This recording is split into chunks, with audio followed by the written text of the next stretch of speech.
day with us, learning some really cool stuff. Mr. Pat is going to make some announcements about our schedule. We're probably going to combine some age groups and modify our schedule just a little bit so that our teachers and puppeteers will have a little larger groups. But we thank you for coming with us. I think we're going to have a story time, an arts and craft time, an activity time, and then all the groups will be together at the same time for puppets. And I think Jackson's going to lead us in a couple of songs. But before he does, I will lead a couple of songs. Are you going to lead any VBS songs? I'm just going to lead some kid songs. Okay, you going to do the Wise Man? Okay, let's do the Wise Man. Everybody get ready to build, and we'll do that. Ready? The wise man built his house upon the rock. The wise man built his house upon the rock. The wise man built his house upon the rock, and the rains came tumbling down. Oh, the rains came down as the floods came up. The rains came down as the floods came up. The rains came down as the floods came up, and the wise man's house stood firm. But the foolish man built his house upon the sand. The foolish man built his house upon the sand. The foolish man built his house upon the sand, and the rains came tumbling down. Oh, the rains came down as the floods came up. The rains came down as the floods came up. The rains came down as the floods came up, and the foolish man's house went splash. So build your house on the Lord Jesus Christ.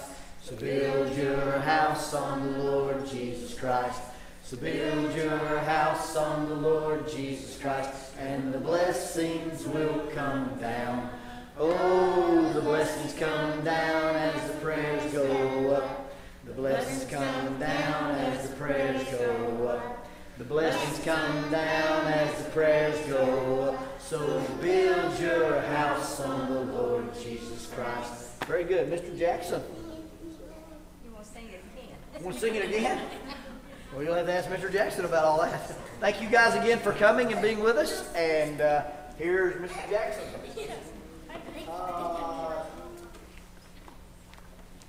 Just 4, 5. All right. let's sing saw, saw, saw.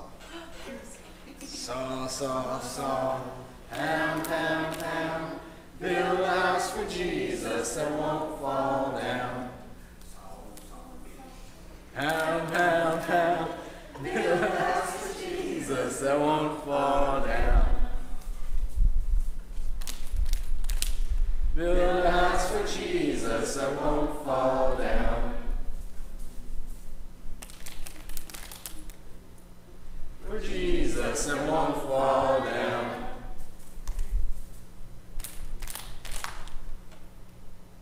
That won't fall down. So, so, so.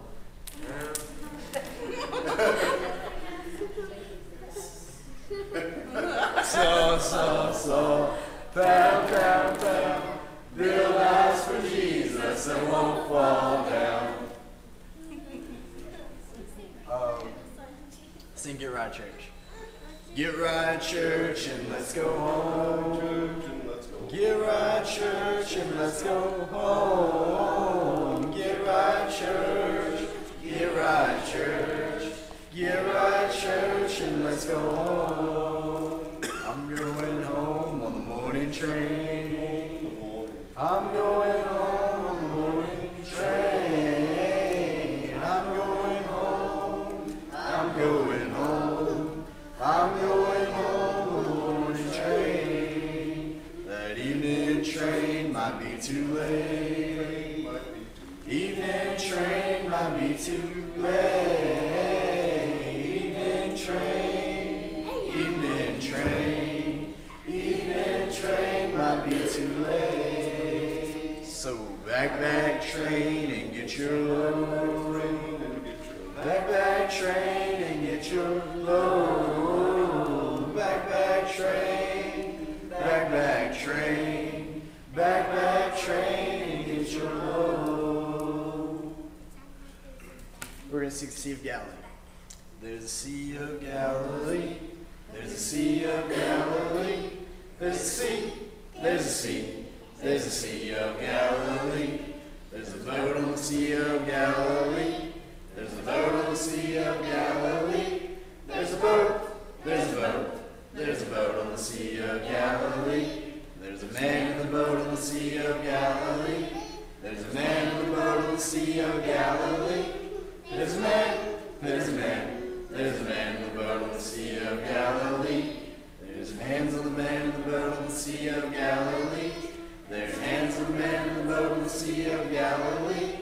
There's hands. There's hands. There's hands on the man in the boat on the sea of Galilee. There's nets in the hands of the man in the boat on the sea of Galilee. There's nets in the hands of the man in the boat on the sea of Galilee. There's nets. There's nets. There's nets in the hands of the man in the boat on the sea of Galilee. There's fish in the nets in the hands of the man in the boat on the sea of Galilee. There's fish in the nets in the hands of the man in the boat on the sea of Galilee. There's fish. There's fish. There's fish in the nets in the hands of the man in the boat on the sea of Galilee. I guess we'll sing one more and then turn it back over to whoever. We'll sing Blue Skies and Rainbows. Blue skies and rainbows and sunbeams from heaven are what I can see. When my Lord is living in me, I know that Jesus is well and alive today. He makes his home in my heart.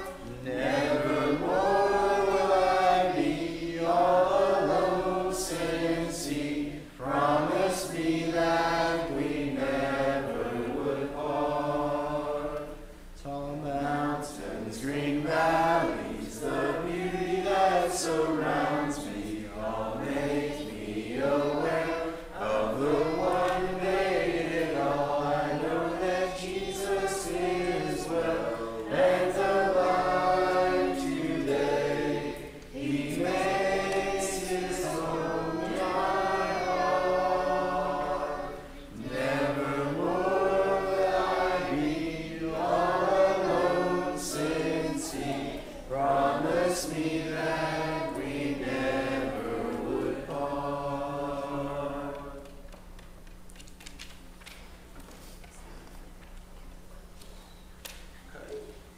Well, guys, it's good seeing all of you here today. Let me give you a real quick schedule of what's going to be going on. We're going to have three main activities, well, actually four. There's going to be arts and crafts, story time, an inside activity, games, along with a snack, which is always very important, outside activities, which Seth Bowen is taking care of, and puppets. And what I'm going to send you guys to your first class, and I will get the one each class the schedule of where they're going to be next by the time that ends. Okay, 3 and 4-year-olds and kindergarten and first grade, you're going to do arts and crafts first. So I need Alan, if you would take those guys right now and take them back down to across from the puppet room. Okay.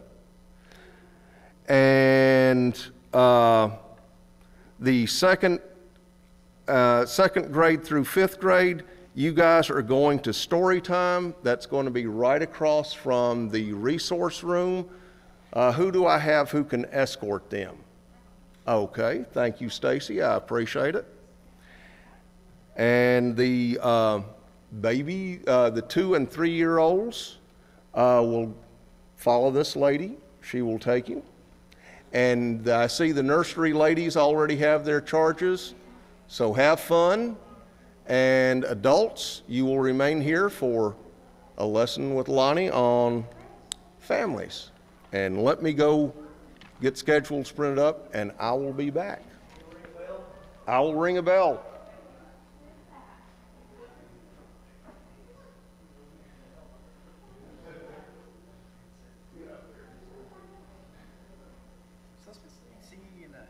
want to? If you want to. I was kind of under the impression that's what I was supposed to do. So that's some of the songs. Yeah, I kind of thought that too.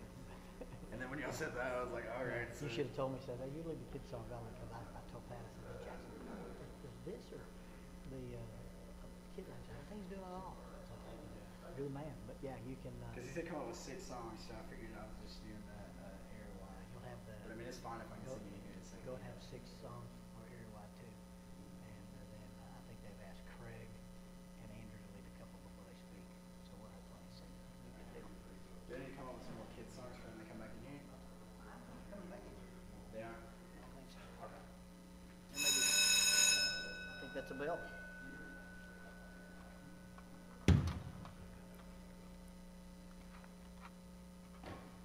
We had billed this as a parenting seminar, and I was anticipating having parents of younger children. So that's who I'm talking to. if you anticipate having parents of younger children or being parents of younger children one day, this may be of some benefit to you. What's that?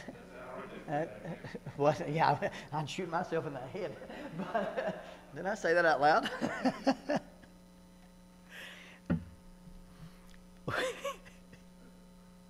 One of the things that I deal with a lot at my private practice is just simple day-to-day parenting issues. People come in, they wonder what's normal, what's not normal, what's right, what's not right, all that kind of stuff.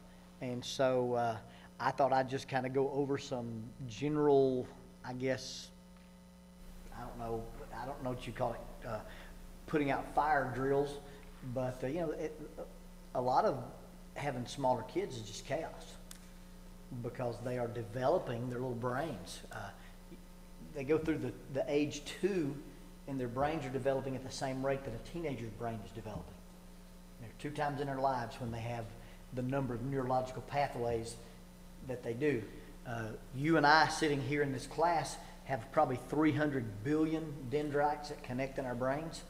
The teenagers have about 3 times that many, and 2-year-olds have about the same amount.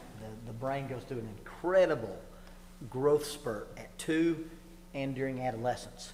So when you get to have teenagers, it's having a 2-year-old that can drive. It's really, really cool because of things that happen. The model that I like to use, and I wear this thing out, is my inverse proportionate diagram. When a child is born all the way to adulthood, what happens is this represents dependence and this represents independence. When a kiddo is born, they have no independence and they are completely dependent on you. They can't turn over. They can't control what goes in. They don't control what goes out. They're just kind of a little blob there, and you deal with them.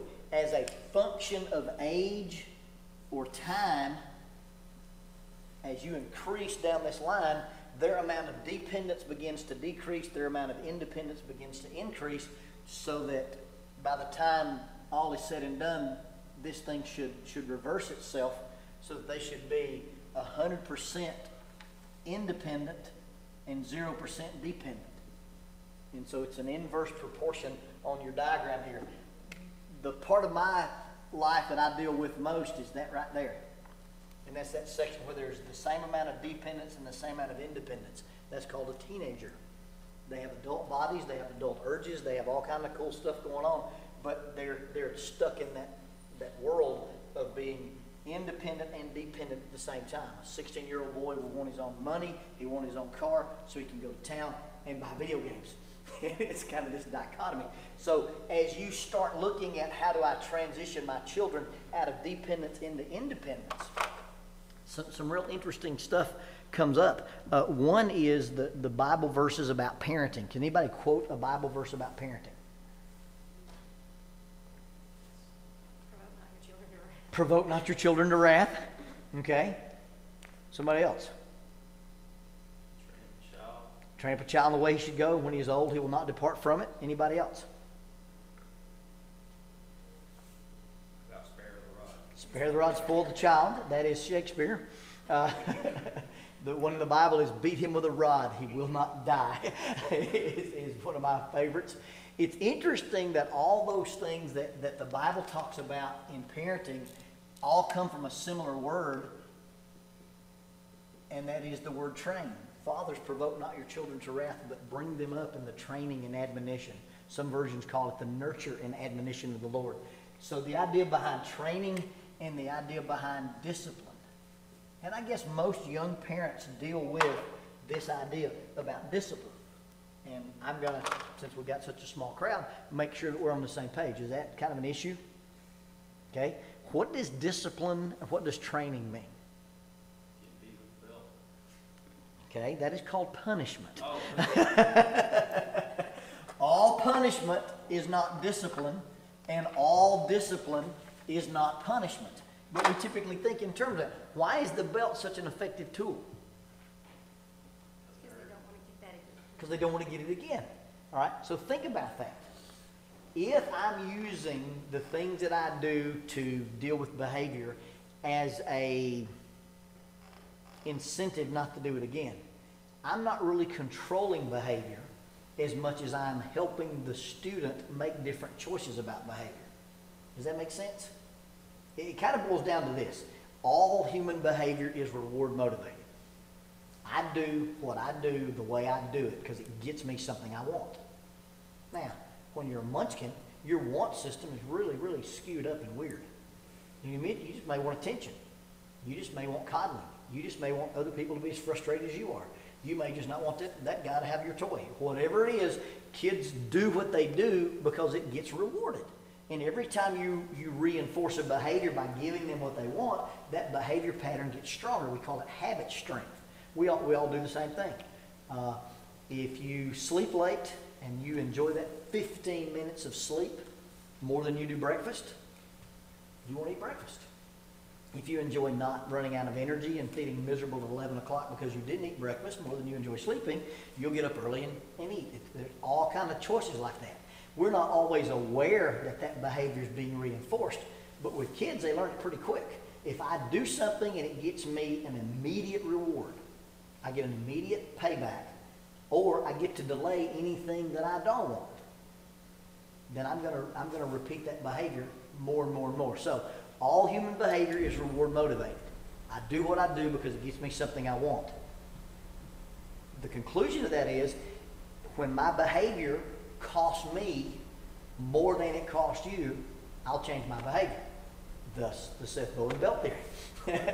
I did this, I got what I wanted, but look what it cost me. Now, did what I get and what I want, what's that cost benefit? Now, most kids don't think in terms that complicated, but it's just the way humans are reinforced. Look at your children when they whine. Mom, can I go out? I'm busy. Mom, can you help me? I'm busy. I'm doing it. Mom, can I? Nah, what? And it may be a negative attention. It may be yelling. It may be screaming. It may be exasperation, but they got you to leave whatever task it was you were doing and make eye contact with them. Look at the children in Walmart who want that toy and want that toy and want that toy. And they make such a scene in Walmart that guess what happens? See, it gets it. They get that toy. Watch the little kids who get carried out in church. And the ones who've developed that pattern of reward, just about the time the parent stands up, they go, bye-bye. Because they know what they're doing. Hey, I'm pitching enough of a fit, you're going to take me out because that's where I want to be. I want to be out there. Okay? That's like being a mean little kid at school. If you do that again, I'm going to send you home. Great, that's where I want to be. I don't want to be here. And so you do what you do because it gets you some kind of reward. And so as parents, we start trying to fight that battle of controlling behavior.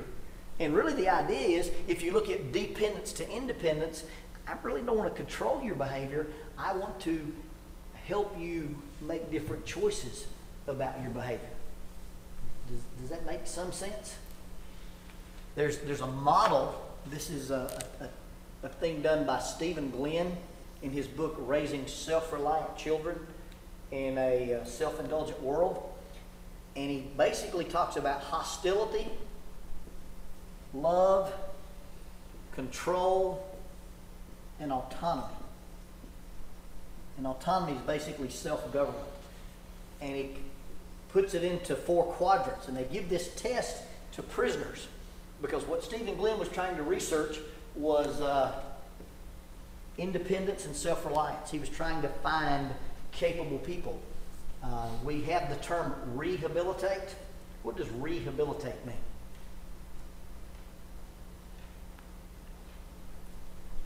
Okay, what does rewire mean? To redo the wire, to do the wire. To rewire again, okay? We have a lot of words for re that we know what the suffix means. We don't have the word habilitation in the English language. There's no such thing as habilitate. That's not a word. You can't find it unless they just coined it because of Stephen Glenn's book. So when he was trying to study successful people, he said he had a hard time finding a pilot group to study. So he started studying people who were unsuccessful, people in prisons, people in the juvenile court system, that kind of stuff. And they gave them a test called the EPAC test. Expectations, perceptions of autonomy and control, EPAC. Expectations of this. And so he gives these guys a test, and they would say, based on the answer to that test, my parents parented with hostile control. Now, parents with hostile control is the parents who basically say, I don't care what you do as long as it doesn't bother me, as long as it doesn't interfere with me. And I'm going to make you do what I'm saying because I have the power, because I have the might, because I have the strength.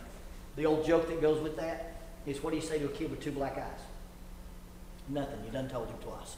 Okay? It's this idea that I will make you do what I want you to do. That's hostile control. Some people said, hey, my parents parented with hostile autonomy. I don't care what you do as long as you don't bother me. Go, do. Leave me alone. Then there's the parents who parent with control and love. And those are the parents who over-love their children and over-control their children. These are the parents who write the speeches for their kids at Lads to Leaders. These are the kids who draw their pictures for the kids at Lads to Leaders. These are the parents who go down to the school and say, my son's going to pitch, or I'm going to have your job. These are the parents who never let their kids get any bumps or bruises, and everything's always going to be successful, and you will be successful. By the way, the kids who are in this category kill themselves a lot, because the pressure to be all-American, all-A, Superman is not their desire, it's their parents' desire, and they're forcing them into that. And a lot of these kids just check out and quit the game. And then you have parents who parent with autonomy and love. And if it's overblown, if it's overdone, I call this the section where the hippies had kids. We just want you to be happy. And so they just kind of let their kids do anything. They never want their kids to have their feelings hurt. They never want their kids to be last in line. They never want their kids not to have their artwork on the refrigerator. If you don't meet the needs of my kids' happiness, that's going to be a problem. So they almost don't discipline their kids because they're afraid that they're warping them somehow.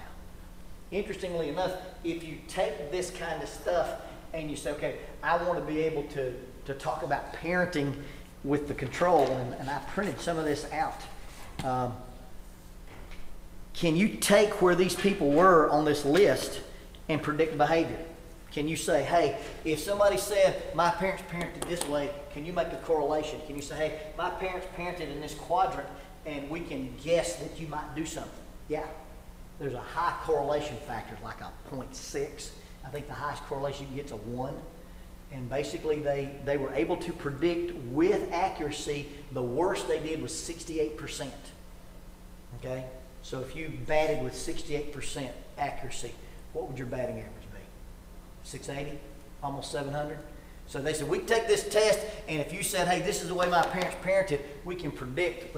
And the worst they did was 68%. And say, we can predict certain behavior.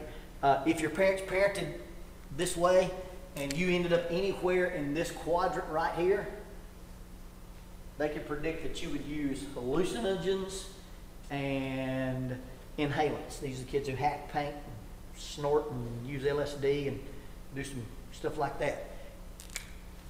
If you said my parents parented and you fell into this category here, they could predict the use of heroin with as good as 68%. If you said my parents parented and it was right in here, they could predict marijuana use with about 68%. And, well, actually, I inverted that. It was in this area here. where you could predict marijuana use. And I said that's where the hippies had kids. And that's almost true. And then if you got, in this area here, it was alcohol, cocaine, and sedatives. And you look at the type of parenting that was being done and the kind of reactions the kids had to it. And so how we discipline and what we discipline over and the way we discipline has a lot to do with some of the choices that our kids make. Now, this doesn't, and we got to make sure we understand the difference between correlation and causation. Just because you can correlate something doesn't mean it's causative. Did I lose anybody with that? Okay, there's a correlation that people who walk under ladders have things fall on their heads. Okay, that's a correlation. Now, does it make it causative? Does walking under a ladder make things fall on your head? No, stupidity makes things fall on your head. But we've just said, if you do this, you're more likely. This is a more likely scenario. It doesn't cause it. Okay? But just because it's not causative doesn't mean it's not important to look at. So the way your kids perceive how you handle them has an effect on how they grow up. Because this kind of behavior affects some basic thought processes. And it's real interesting about your thought processes. Your perception affects how you deal with the world, probably more strongly than actual reality affects how you deal with the world. If you believe in monsters, you don't do well in the dark. If you don't believe in monsters, you do okay. There's a famous SWAT saying that says you don't have to be scared to get killed. A lot of brave men run into buildings and get shot. A lot of fools jump motorcycles over stuff and end up in the hospital. You seen what those kids do on skateboards? Well, they're not scared. They got this new urban running called parkour. Those guys jump from building to building and flip over stuff. You know, watch the MTV series Ridiculousness. There's a lot of people there that are not afraid. But they make some great TV moments, I'm telling you right now. So it really doesn't matter what the reality is. You know, all that you can believe all day that dog's not going to bite you. And you still end up just as bit.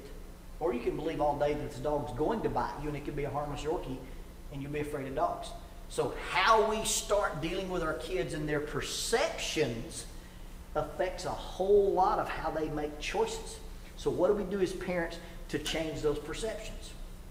Basically, we try to foster 3 perceptions in their lives. Perception number 1 is we try to teach children, I am capable. Number 2, we teach children, I am significant. And number 3, we teach children, I can influence my outcomes. Now, if we can teach children those 3 perceptions, if we change their perceptive model to where they come up with the idea that I'm capable, I'm significant, and I can influence my choices, that goes a long way of dealing with some of the major issues of kiddos. Number 1, let's talk about self-esteem. How many of you have dealt with the issue of whether your child has proper self-esteem or not? Some of us may even be dealing with whether we have proper self-esteem or not. Now, what I mean by proper self-esteem is there's the overblown version, the teenage girl, and there's the underblown version where somebody doesn't think they're worth anything. Well, this idea of teaching them that they are capable is very, very important. Self-esteem comes from confidence. Self-esteem comes from confidence, and confidence comes from competence. Competence is just basically the ability to do.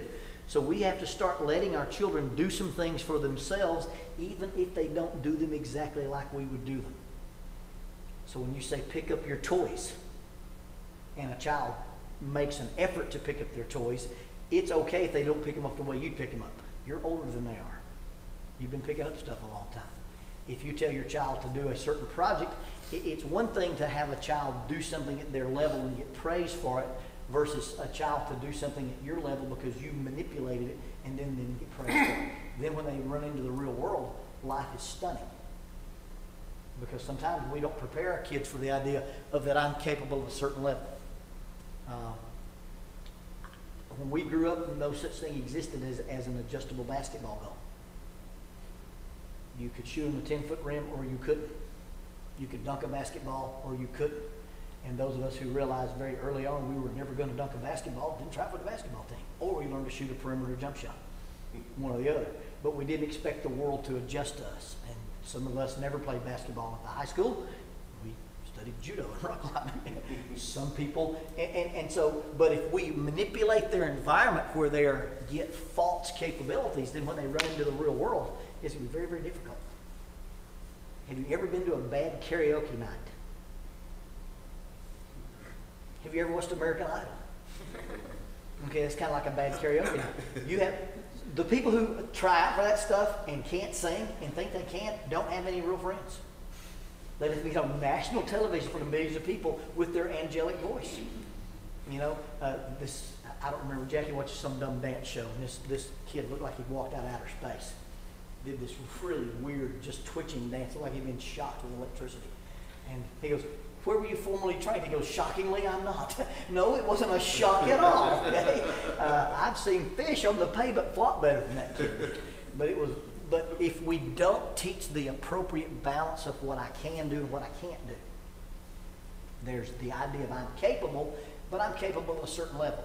Lonnie, something came across my desk recently. It's somewhat akin to parenting, but it was a guy's PhD dissertation where he was looking at characteristics of government employees depending on age.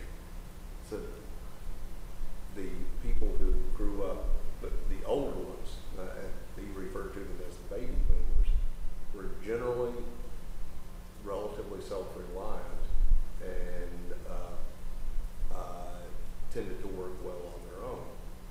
However, when you come forward 20 years to the Gen Yers, so, the thing that came out is they need constant feedback, praise, and approval. And it sounded, just from what you were saying, that adjustable goal seems to be may have played a part in that sweeping change. Well, when you start talking about being capable, there's a barrier to building capabilities, and then there's builders for capabilities. A barrier is micromanagement and what we call directing. So, little Johnny, it's time to pick up your room, and I go stand in your room and go down and get that toy and put it in a box and put it in that drawer. Pick that up and sweep this and da-da-da-da-da. And the child never really learns to think on their own. So if that's the way they're told to do their chores, guess how they rely on you for their pleasure? Guess how they rely on you for their entertainment? In youth ministry, it used to be that you could take kids out to a retreat center and you could program, 5 or 6 hours, and you could say, now in the afternoon we have some free time. And that's where some of the coolest games I've ever played were invented, because we let kids kind of entertain themselves somewhat. There's this pattern of over-directing and this pattern of I'm going to schedule every single moment of your day, where kids don't learn to interact on their own.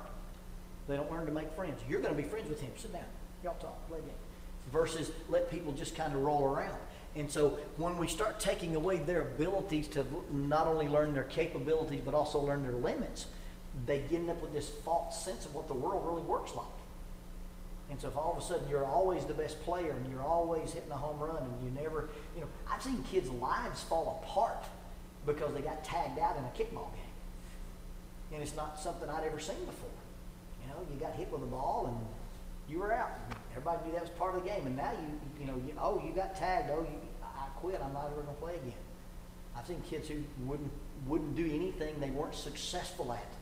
And they become these very limited, niche-oriented people. And as parents, our job is to teach them that they're capable. And part of that capability is teach them that there's some things they can do on their own. And at some point, I'm not talking about the little bitty guys, at some point you should never do anything for a child can do for themselves. Now, teaching capabilities also kind of falls into this idea of what you call responsibility training. Responsibility training is the idea that I'm going to put you in charge of a limited resource. And you can use that resource the way you choose to use it, but if you run out of that resource, you're out. Whether it's your free time, whether it's your spare time, whether it's your allowance, whether it's your snacks for the week. Hey, we bought 5 candy bars. You can have a candy bar every day, or you can have 5 candy bars today. Your choice. and let them learn. But what do? We eat 5 candy bars on Monday. We go buy 5 candy bars on Tuesday. We go buy 5 candy bars on Wednesday. When Jackie was a little girl, when I moved her out of her home that her dad built with his own hands, they lived there.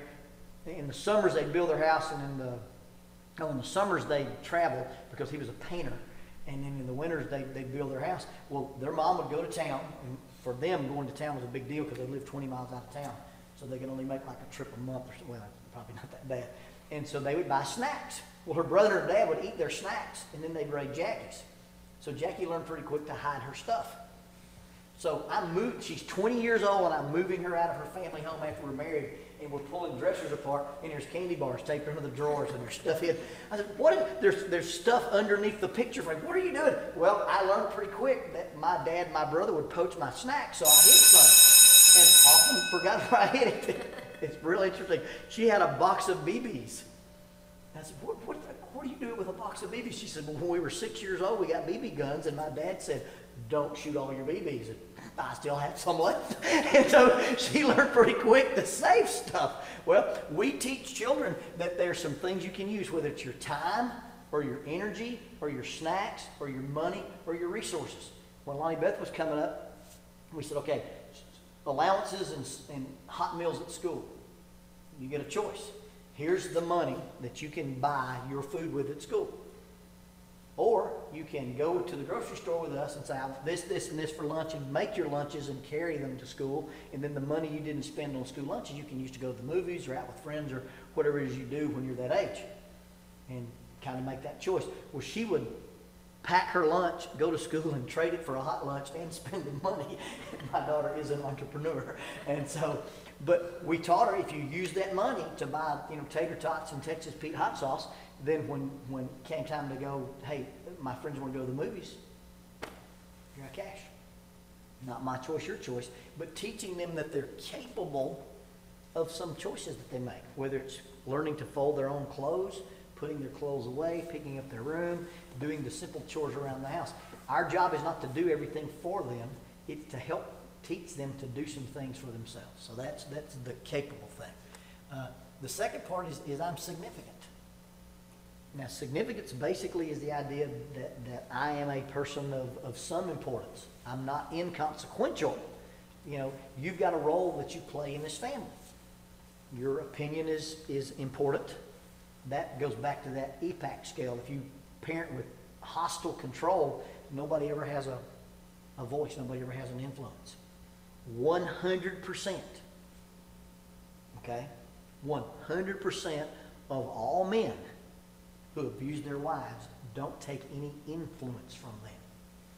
In the work done by John Gottman, very healthy couples, basically the husband is influenced by the wife and the wife is influenced by the husband, but husbands who abuse their wives don't have wives that offer any influence.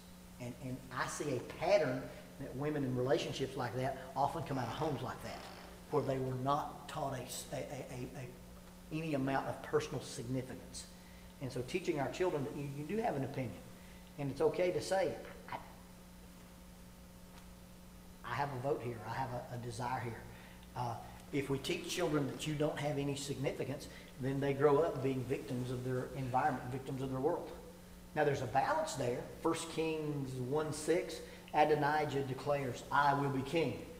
Well, when he declares I will be king, the Bible says his father had never interfered with him, his father had never questioned him, his father had never punished him and said, why do you do what you do? So he didn't learn that his significance had some limits. He just learned, hey, I'm the king, I'm going to do what I want to do. Which leads to this next one is, I can influence my outcomes. And when you teach a child that they're capable and they're significant, then their choices matter. And that goes all the way back down to discipline. If you want this to happen, do this. If you don't want this to happen, don't do this. Or however you want the scenario to be. And so basically when we start talking about discipline, rather than define it strictly with the belt, I like to use this definition. Discipline is putting stress in a relationship so that the result is growth. One more time, putting stress in a relationship so the result is growth. Now, interpret that if you can. What does that mean for our parenting styles? What does it mean to put stress in a relationship so the result is growth? To train. To train. And there's your word. So that I'm going to show you that you are capable, you are significant, and you can influence what happens in your life simply by, okay, if you leave your bear outside and the dog carries it off, you'll make different choices with your bear next time. Versus if a child says, hey, I want you to go outside and pick up your bear, and they go, I'm not going to, and you can't make me. Okay? One of those is a natural consequence, and one of those is defiance. Well, if depending on how you handle that, you can say, well, I'm going to drag you out there and you can pick that bear up and see what happens. Or you can say, let's see what happens to the bear. It gets rained on, the coyotes carry it off. Or, you say, it's time to pick up your stuff, and the child says, I'm not going to pick my stuff up. You can stand there and make it happen. Or you can pick it up and put it somewhere and say, Mom, where's my bear? What were you supposed to do with your bear? I was supposed to put it up. Next time Mom says something, you should probably listen to what Mom says, because things happen when you don't. Now, don't go overboard. The district attorney of Lawrence County, I think it's Eric Jett. I was speaking at a place over there one time, and he had these two beautiful little girls, and they were just fabulously well behaved, with a long day to church, and a fellowship meal, and all this stuff. And I said, your children are just exceptionally well behaved. He goes, well, let me tell you about Timmy. So he brought them, two little girls came up and said, what's the deal with Timmy? She goes, Timmy was our brother. Dad said not to cross the fence, and the coyotes got him. And I'm like, and so they walk away and go, Timmy's not real, but they don't know that. And so he's teaching them, and Dad said don't do this, and he walked over the fence, and the coyotes hanging. So these little girls are like, now they're very, very well behaved. I think they'll be warped a little bit, but they've got the whole Timmy thing rocking. Well, you can do discipline where it's that way, or you can do discipline that's a little more reasonable. But I like the idea of put stress in a relationship so the result is growth. Now, the idea behind growth is not necessarily the way we would define growth. It's where they learn that, hey, this is what I wanted, this is what I did, and it didn't work out that way. Or, this is what I wanted, this is what I did, and I got to avoid something I didn't want to do, even though I may not have gotten the exact results I wanted. When Jackie first started teaching school, she taught in an area in Huntsville that will remain nameless, but we had 3 or 4 SWAT call-outs in that neighborhood. It's the only school in town that had a SWAT plan. If we call the principal and say, hey, look, don't let the kids out at 3, we've got a perimeter set up. They had a plan that they executed because we didn't want kids running in and out of and we had 3 or 4 call-outs while she was there. And, at first it was, if I tell you to do a worksheet and you don't do a worksheet, you go down to the principal's office. Well, a kid who's walking to the principal's office, who may be suspended, who may be fussed at, who, in another world would have even been spanked, is that child doing the worksheet? No. Well, what was the issue? I don't want to do the worksheet. So I just let you leave my room and not do the worksheet. And a child may say, well, I'll take being fussed at by the principal. I'll even take a spanking, but I didn't do your worksheet. And so she started a program by a guy named Fred Jones called Positive Classroom Discipline. And she basically used positive classroom discipline to set up her classroom. And so when you walked into her classroom, she would say, hey, welcome to Miss Jones's classroom. This is how we do lineup for lunch. This is how we do lineup for PE. This is what we talk about when we switch to social. And she's taught all her procedures. She taught no rules in her class. She only taught procedures. This is the way we do this. And by the way, because you breathe, we have 30 minutes every Friday to play kickball. And at the end of the week, we take 30 minutes, we go outside, and we'll play kickball. And now there was kind of a subtlety to that. Jackie used to play shortstop on a softball team. She walked on to a fast-pitch college team, but she didn't play because she followed some preaching guy around. But the reason she played kickball with the kids is you get some little mean kid running from second to third, Jackie nail him. Anyway, that's a side benefit of playing kickball with your kids. So now you've got 30. So then Jackie says, okay, everybody, we're going to transition from reading to math. Get your math out and your rulers. And then she hits her stopwatch. When everybody's in line. She goes, hey, I thought that would take you guys a minute. It took you 2 minutes. You used one of your kickball minutes goofing around and getting ready for math. Now let's line up to go to lunch. You know, oh, hey, that took you, you know, and everything was their time and they could use it. And by the time they started running out of time, they started self-governing. Miss Jones, can I go to the bathroom? Why didn't you go at lunch? Well, I was busy talking with my friends. Well, you can go, but it'll come off of everybody else's kickball time. No, he can hold it. And they start self-monitoring each other. And then she would add back in rewards. Well, I thought this would take you guys a minute to do. You did it in 30 seconds. I'm going to give you some time back. You now have 29.5. And she just played with that number, and in about 2 weeks, she had perfectly controlled the class. And these kids were MR and EC and all kind of stuff. And yet they learned that, hey, my behavior, I'm capable, my choices, and I influence. And she rarely had discipline problems at school. Now, this year's been a little different because she teaches in a more well-to-do school. And some of these kids are incompetent of individual personal thought. They have no concept of the real world of physics. They haven't been outside to play and discover things. Everything is an abstract video game world. These kids don't know the fundamentals of if you take a ball and you bounce it, what will happen to it. And we discovered that kind of stuff growing up as kids, and so we're kind of having to do some more traditional stuff with and I don't know what's going on with this bunch of kids, but it's unbelievable how immature they are for sixth graders and what lack of, but they're not capable of anything. They don't feel like, well, actually they feel more significant than they're supposed to, and they don't believe their behaviors have consequences. It's a really strange thing. If she could do anything else besides teach, she'd do it right now. It's a tough deal. And so she was using the responsibility training, but these kids don't believe the consequences apply to them. And the kids that she has applied consequences to, the parents come and go, hey, you can't do this to my child, you know, and it's crazy stuff. Well, the problem is that Jackie's going to be through with them in a year. But these parents are going to have these children the rest of their lives because they're never going to leave their house. They're going to expect them to be the providers of it. Questions or comments on that? One thing, all of these things are things that are generated within the child or within the person. You know, the capability, significance, the fact that I personally can influence things. One thing that is not up there, and I think it's significant that it's not up there, is that generally what you hear today is the child must know I am loved, which is an something external affects their happiness, whereas this, everything is internal. And in psychology, you talk about an internal locus of control versus an external locus of control. And basically what that means is the location of where you get your control from is either internalized or externalized. Most of your cognitive distortions come from having an external locus of control.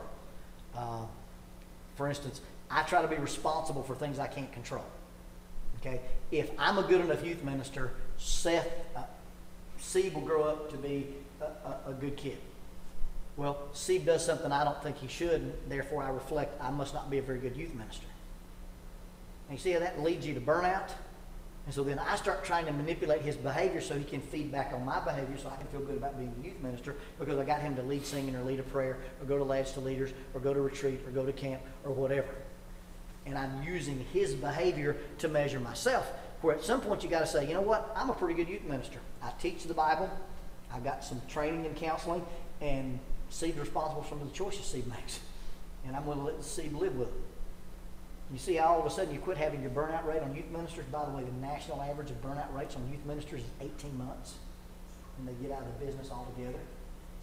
If you had a youth minister at your church longer than 18 months, you've got a guy above the national average. If you've got a guy who's been doing it for 32 years, you've got a guy who's psychotic. Anyway, but what happens if I'm a good enough parent, my child will do this. My child doesn't do this, I must not be a good enough parent. So then I freak out as a parent and start manipulating the child's behavior so that I start erasing consequences just so I can feel good about myself. Well, children learn that pretty quick. I'm not loved unless dad says good job. I'm not adequate unless dad says good job. And all of a sudden they start trying to get dad to say good job. And at some point kids do math real weird. You know, I don't know how many kids I've dealt with who had an absentee father or an absentee mother. The first time I ran into what I would consider a conduct disorder or almost an antisocial personality was a young man that I had at Parkway. And he'd been born here, and his mom moved to Missouri. He'd been raised by grandparents. And it was his thing in life was, she rejected me, I'm going to prove I'm worthwhile while seeing how much I can get away with before you reject me. And I was in my office with him when he called his mom in Missouri and said, hey, this is, and I'm 16, I've got my driver's license, I'm going to come meet you, I'm going to come see you. And she said, my family in Missouri knows I had a baby, but they think you died at birth. Don't come. And hung up. You talk about a kid who's off the chain. He lived his entire life trying to prove. So you sit him down and you say, what did you do that was so bad that your mom wouldn't have anything to do with you? And you know what 9 out of 10 kids will say? I don't know. And that's the wrong answer. Your answer should be nothing. My mom's a jerk. But kids get the idea when we don't do this properly that because dad's an alcoholic or because mom's absentee or because mom's a workaholic or whatever, that there's something wrong with me. And you really have to work with kids and say, you know, the reason your dad behaves the way your dad behaves is because that's your dad's deal, not yours. And it's heartbreaking that kids have this external locus of control, that I have to do something super big, super good, super great, or my parents won't love me. Well, your parents choose to love you, they choose not to love you. You got to decide what you're going to do with that.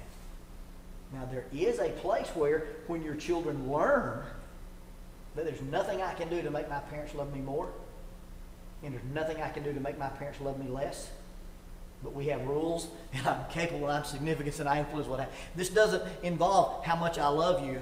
It involves that if you break this rule, I punish you. I still love you, but you can't have the car. I'm going to burn your cell phone. Whatever, you know, but it has nothing to do with my parents love me, my parents don't love me. It's my parents love me, but I have to do these things. And then if, at some point, if you think your parents don't love you, it's not your fault, it's theirs. It's about choices.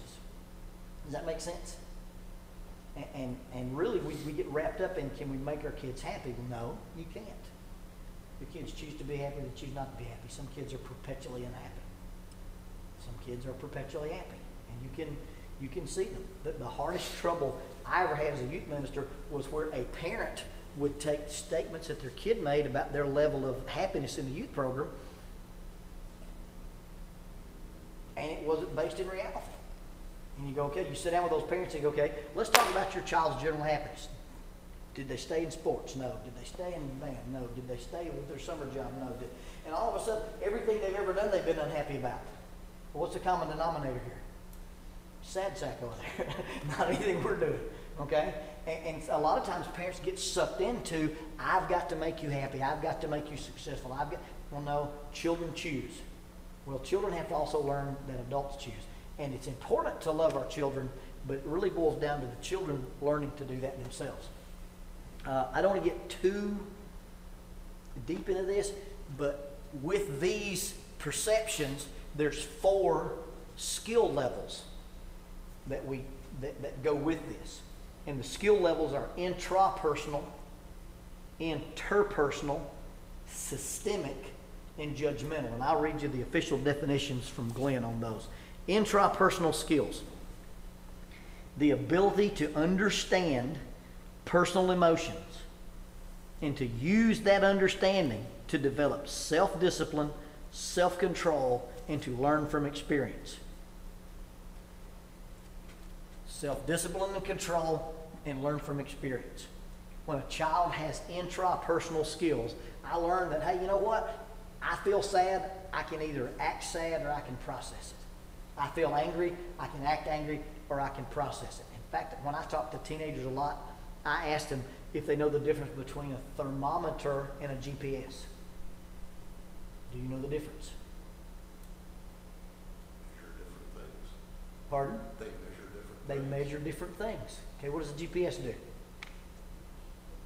location. It tells you where to go. It tells you what to, which direction. What does the thermometer do? Thermometer just measures a fact and tells you nothing. It just simply gives you information about a system. Are your emotions thermometers or GPSs? Your average teenager uses their emotions as a GPS. I'm angry, I'll turn down Anger Street. I'm depressed, I'll turn down Sad Street. Whatever, and I use my emotions not as information about my system, but I use them as a direction of travel. Well, when you learn intrapersonal skills, you know what? I didn't like the outcome of that. I'm disappointed. I think I'll do it differently, or I'll go over here and pout. Well, when they learn to understand themselves and use that understanding to develop self-discipline, self-control, and learn from experience, then they learn that just because you feel a certain way doesn't mean you have to act a certain way. That doesn't teach kids to be fake. It just means that your emotions simply give you information about what's going on in your system. You don't have to act on those emotions. Be angry and do not sin. That's interesting. Anger doesn't always lead you to sin. It doesn't have to be a GPS. Guilt, godly sorrow, works repentance that leads to salvation. That's not to be regretted. Most of the time when we have guilt, instead of improving our behavior, we go do something destructive or we withdraw. Peter and Judas had guilt. One led to self-destruction, one led to repentance and being a pretty decent apostle after all that. So intrapersonal skills is, what do you feel? Tell me what you feel, tell me what you know, integrate your facts and your feelings, and teaching children to process their own personal emotions. You don't teach boys don't cry. You don't teach girls that girls have to be emotional about everything, although they practice it. You basically teach that, here's some emotions. What are you going to do with those emotions? You've heard me a lot of times talk about the way I study the Bible. What, so what, now what? Or facts, concepts, applications. I do that when I process the experience with kids. Tell me what happened. My mom did this, and my dad did this, and they said that. Okay, there's your facts. What are your concepts? A lot of times kids come up with bad concepts. My parents don't love me. They won't let me go to that concert. Wait a minute. Is that a true concept? Why wouldn't your parents let you play in the street? Because they hated you? Why wouldn't your parents let you make Mr. Bobby Pin and Mr. Electrical Outlet be friends? Because they hated you? No. Your parents had rules here. The concept is my parents have rules in my life because they're protecting me. Okay, so why won't they let you go to the concert? Well, it's widespread panic. Okay? And we'll get more drug arrests at a widespread panic concert in the parking lot before the concert than we will all year. So you don't need to go there. You'll get ambiently high just from the people who are attending that concert, Hey, your boyfriend showed up and he's got a Deadhead sticker on his car. I'm not going to let you get in the car with that young man. Why not? Well, the Grateful Dead. I mean, that's almost probable cause for pulling somebody over. They got a Deadhead sticker on their car. They're hotboxing, probably driving around town. And so just because the facts are they won't let me do this, what's the concept? Well, they don't love me. No, they love you and are trying to protect you like they've always done. Then what's the application? If you do it their way, you'll probably be safe. If you don't do it their way, you're going to have conflict. And sometimes kids don't understand that. Second set of skills is interpersonal. That's I-N-T-E-R, not I-N-T-R-A. Interpersonal skills allow the individual to work with others, develop friendships. I'm significant. And here's how they develop friendships. Communication, cooperation, negotiation, sharing, empathizing, and listening. Now, if I learn to communicate, I learn to cooperate, I learn to negotiate, I learn to share, I learn to empathize, and I learn to listen, not only am I showing that I'm significant, but I'm treating other people with significance. Isn't it interesting that Jesus said, love your neighbor as your... Wow. I really can't be the kind of person I'm supposed to be and treat you the way I'm supposed to treat you until I get a handle on me.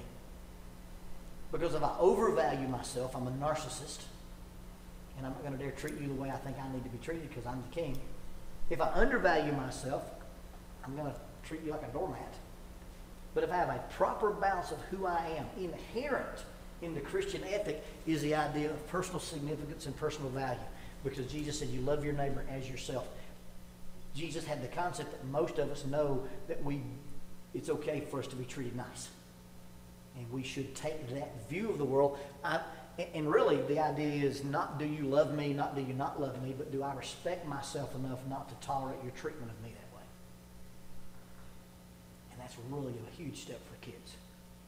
Interesting when kids talk about being bullied or being picked on, you ask them, the kids you're picking on you, do you respect them? No. The kids you're picking on you, do you like them? No. Then why do you care what they think? And it's almost like a light goes off in their brain.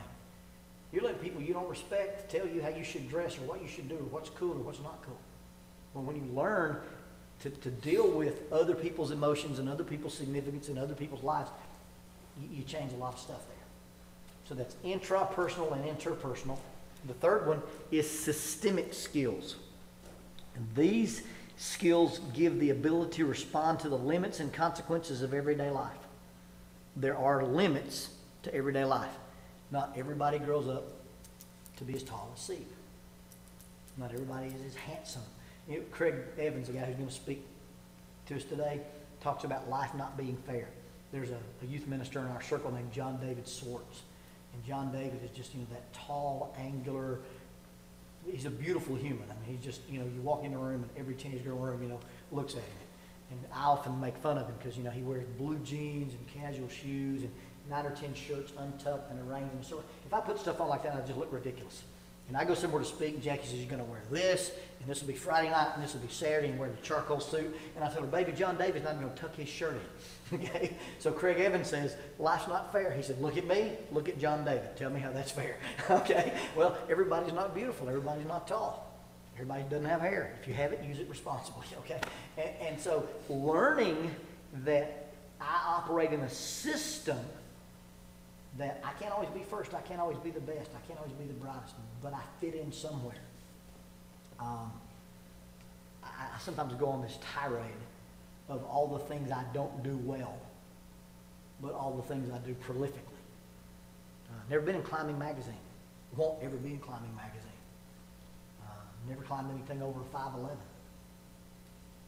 But just because I can't climb like the guys in climbing magazine doesn't mean I'm not a climber. I spent 20 years with the SWAT team, never kicked in a door, except in practice. I don't even have a badge. Well, if they want me to be a cop, I think I'll quit. No, I don't have a radio. But I do what I do at the level that I do it at. I've never killed 140 class deer, but you know how much I hunt. I don't have a black belt in anything. Not in Chinese Kempo, not in Brazilian Jiu-Jitsu, not in Aikido, not in Judo. I'm not ranked or recognized on the planet. It doesn't stop me from doing 2 or 3 self-defense classes a year. It doesn't stop me from teaching at the academy. And so a lot of times, we have to look at what are my limits in life. I can't do some things at the level you can do some things, but I'm still going to be happy doing what I do. Listen what this definition. Respond to the limits and consequences of everyday life with responsibility, adaptability, flexibility, and integrity. And I guess you could spend all day talking about those 4 words. Responsibility, adaptability, flexibility, and integrity. And that, so what am I going to do when I run into something that I can't do well? What am I going to do when I run into something where I'm not the best? What am I going to do when I run into something where the coach doesn't see my talent the way I see my talent? What am I going to do when the scholarship board doesn't think that I'm the guy for that? Well, that's where the adaptability and the flexibility and the integrity and the responsibility come in. And then the last one is judgmental skills.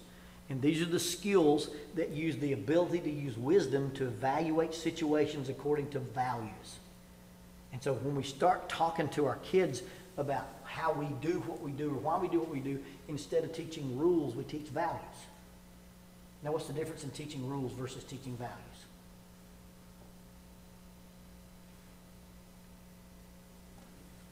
Okay, what's a rule in basketball? You can't double dribble and there's certain fouls. So if I'm a coach and I only teach don't double dribble and don't foul, what have I taught you about basketball? And you could stand on the court perfectly still and never commit a foul and never double dribble. Are you an effective basketball player? But when you teach the concept, the value of ball handling, when you teach the value of safe play or giving somebody space, all of a sudden you've given somebody a host of tools to play basketball, right? The same thing with gun safety, the same thing with car safety, the same thing with church safety. You know, we've for years tried to dictate that this is too short and this is too low and this is too tight. When if you just teach modesty, you've already defined what is and what's not. So you teach values and not just rules. Now, sometimes there are a place for some rules, but most of the time you teach people judgmental skills. So I make choices based on my values, not based on rules, because rules are easy to kind of fudge with. The Pharisees had a lot of rules, but they had very few values. You know, they would give you a tenth of the anise and mint and the cumin, the small spices, but they knew nothing about love and mercy. And Jesus said if you knew about love and mercy, then you'd get your tithing right. But because they focused on the rule of tithing, they just kind of ignored love and mercy. And you didn't tithe your tiny, tiny spices, you're a dog. And they know nothing about love and mercy. So teaching that balance between rules and values. Now, if you sum these things up, and I think this is really, really cool. I'm going to read everything that Stephen Glenn in his doctoral dissertation thinks was important.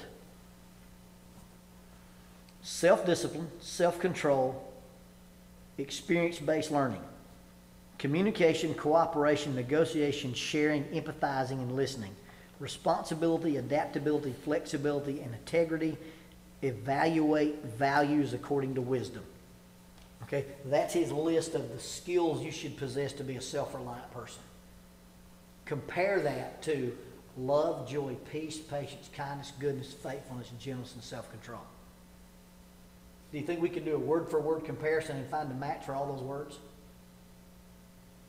This, and I don't know if he's a pagan or not, but I don't think he's a member of the church, so I'm going to use that word accommodate. This pagan psychologist comes up with, this is what our kids need to learn to have this stuff. And it was said by the apostles. We teach our children these attitudes. Nothing in that list about activities. Nothing in that list about programs. Nothing in that list about things you do to jump through hoops and make check marks. But it's things that we be, not things that we do. Love, joy, peace, patience, kindness, goodness, faithfulness, gentleness, and self-control. Now, our discipline, what we train our children with, should be reinforcing those things. We should be using our discipline systems to foster those things. And what happens when we do that, we teach the children, I'm capable, I'm significant, I can influence my outcomes. We teach them intrapersonal skills, love your neighbor as yourself, interpersonal skills, how to deal with a group of people and submit to authority, submit to mom and dad, submit to the elders, submit to a Bible class teacher, submit to the rules and the laws of the land. And then we teach the systemic skills. I get along with my classmates. I can make this team. I can't make this team, whatever. And then we teach the judgmental skills. Sometimes I have to choose what I'm going to do, right or wrong, and I make those choices based on values. I think Seth is going to go do some outside activities. Would you guys like to take a break? Yes. Would you guys like to take a break? You go help him? And maybe watch the kids play outside and then come back in for our last session, or you want to just continue on?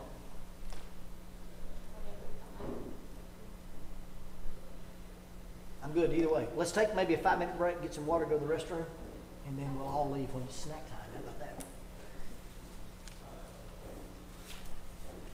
So let's say 22 will come back in and we'll finish up.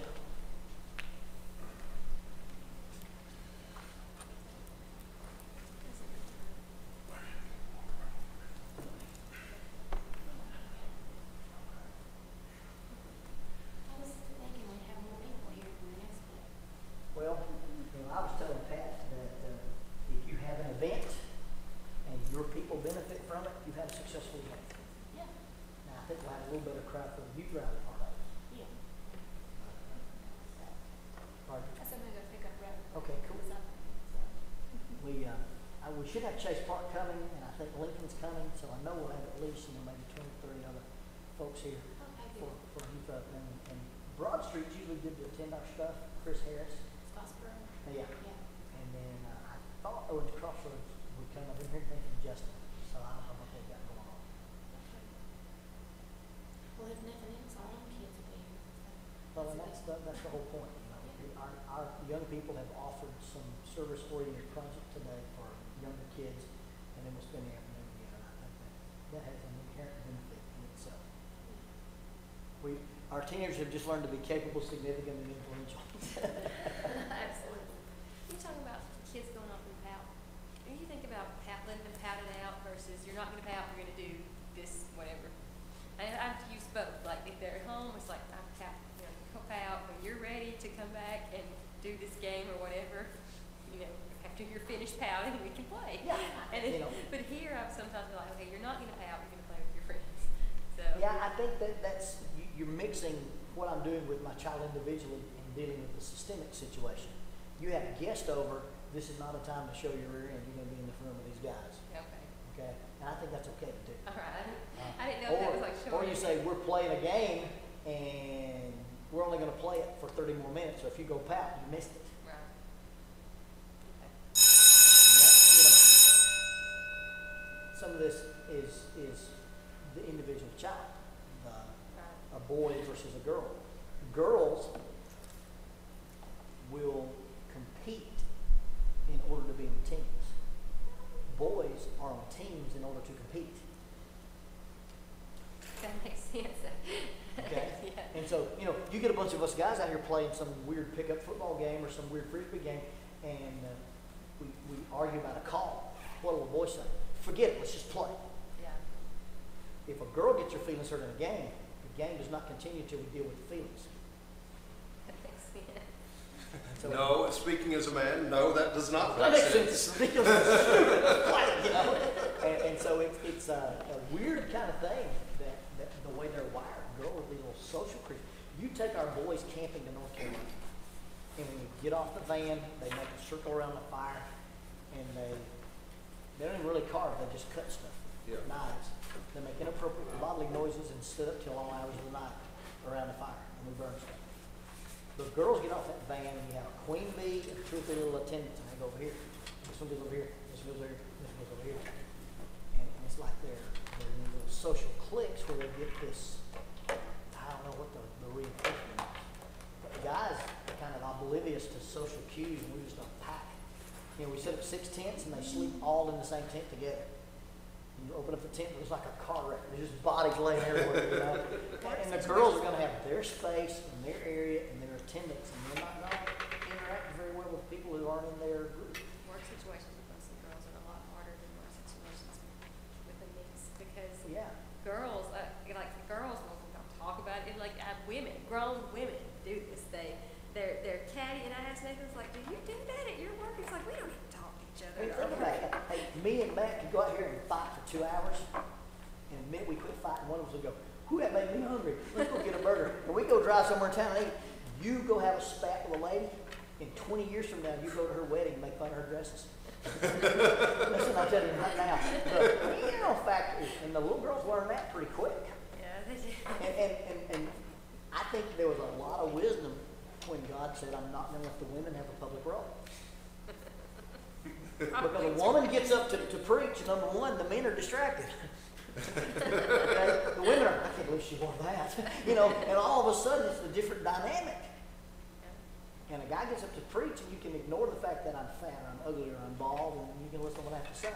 He's a man, he doesn't know any better. And the men don't care. I've been to high schools for their graduation ceremony where they let the girls lead the prayer, and I'm thinking, I cannot believe when she's a girl leading the prayer, and she wore that dress. To lead a prayer. She just wore that dress to talk to God. Can you believe that? And if I'm thinking that, all the other women in the audience are probably thinking the same. And you think about being the woman who's going to get up and speak.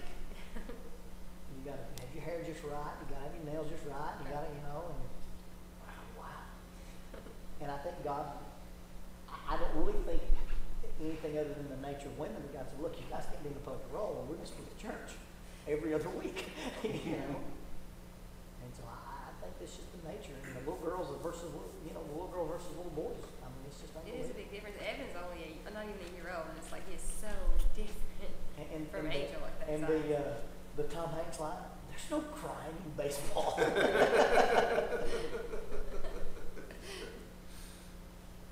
It's a big difference between just all these things that's come up. I asked my mom, "Are all little boys supposed to do that?" She's like, "How should I know? I didn't have any." And they're different little animals. You watch the guys when they sit down to play. It's noise, it's action, and